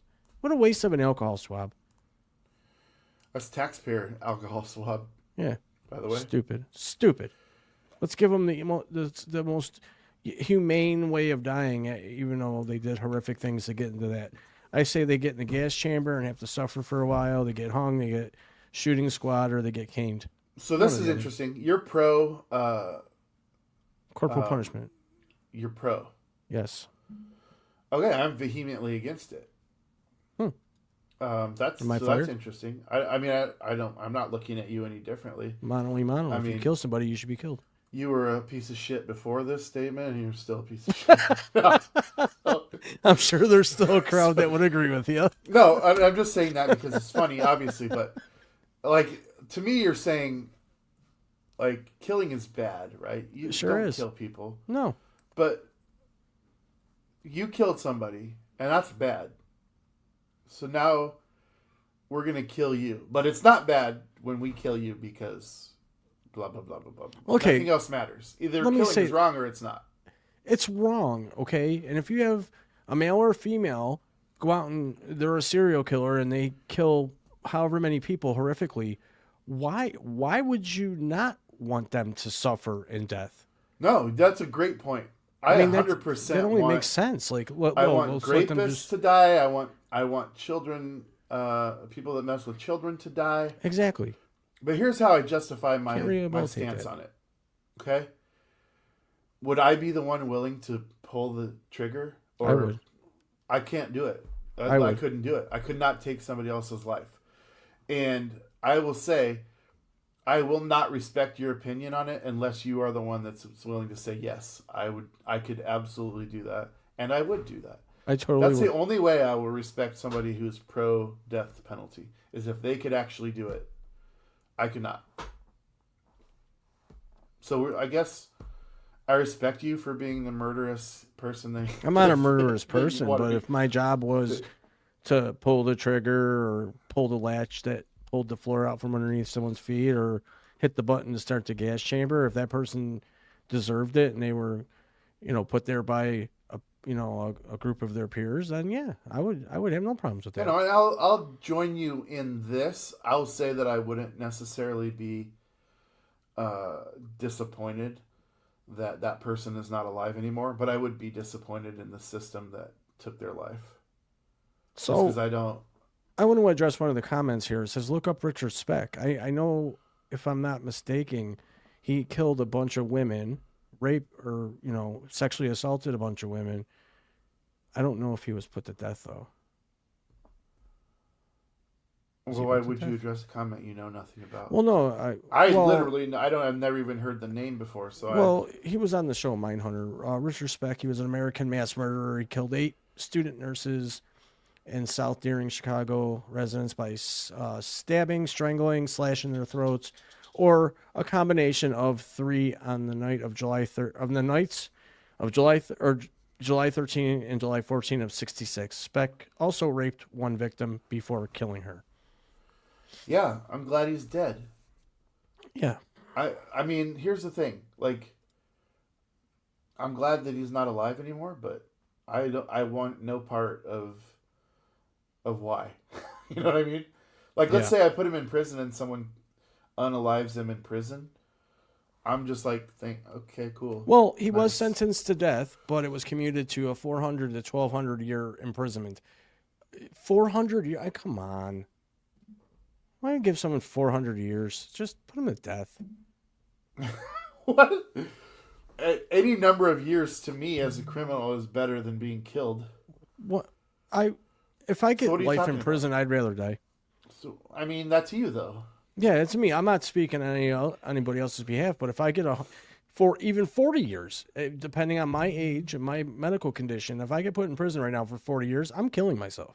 Like, this is interesting, and I don't want anybody to get hot in the comments or watching, don't do that. Because opinions are just crazy. That. Neither Frankie and I have any say in whether somebody gets killed in prison, outside of prison, by the government or not. We just have our personal takes, and sure. I will take him to the task on all the things that I disagree with him with, and I would expect that he does the same to me. And then whoever's watching, you can decide where you're at and how much you hate Frankie after that. Well, let me ask you this. If you have a guy that's sexually assaulting women and strangling them to death, why should that person get off easy by a lethal injection where they just fall asleep? I mean, to me, they're being put to death before they naturally die, but why let them off so easy? That's where that's my debate on that whole thing. So you're like not only am I for national, death capital punishment. Yeah. I want it to be the most brutal way possible. I want them to suffer the way they made others suffer. Wow. And not only do the people they killed suffer, but the family members, friends, and colleagues of these people suffer long term. So they need to be put to death in a barbaric way, for sure. Wow. I can't believe we are this far apart on this. It's okay. No, it is okay. There's nothing wrong with not being on the same page with certain things. You have your beliefs. Totally. I'm totally okay with my co-host being a monster. It's fine. Monster Jam over here. It's totally fine. Totally okay with that. I think we're getting to the 3-hour mark here. Look at the time. Yeah, I think it's time for me to go now. Guys, this was a fast 3 hours. This was so much fun, dude. This is not the end of the conversation on capital punishment. What I do want to remind everybody about, this is the first episode ever. It's going to be available on YouTube. Everywhere we'll be posting clips, I'm sure, on both Raw Live Productions and Lock 22 Productions. Different clips. Like, we're not even going to discuss what clips we put up for each other, whatever. But we would really love it if you would subscribe to all channels. Please. All social media. If you want to be on the show, we'd love to have you on the show. We're just getting started. And Wednesday, tune in Wednesday at noon, Matthew Blevins, the comedian from Nashville, will be on this program. I'm Dames Marvs, the Dames Marvs Show, for Frankie J. This has been a Lock 22 production in conjunction with, look up in the corner there, Raw Live Studios. That's where we host this bad boy. Without Frankie J, the show ain't possible. He is the owner and proprietor of the studio that we make this show in. So if you like the show, please show us support by liking, commenting, subscribing, sharing the content, tuning into the other shows. Frankie J, anything that you want to say before you go? Thanks for all 114 people watching live, wherever you may be watching, Facebook, YouTube, Instagram, or Twitter. We appreciate your support, and we will see you all next time. Hot damn. See you Wednesday. Peace and love.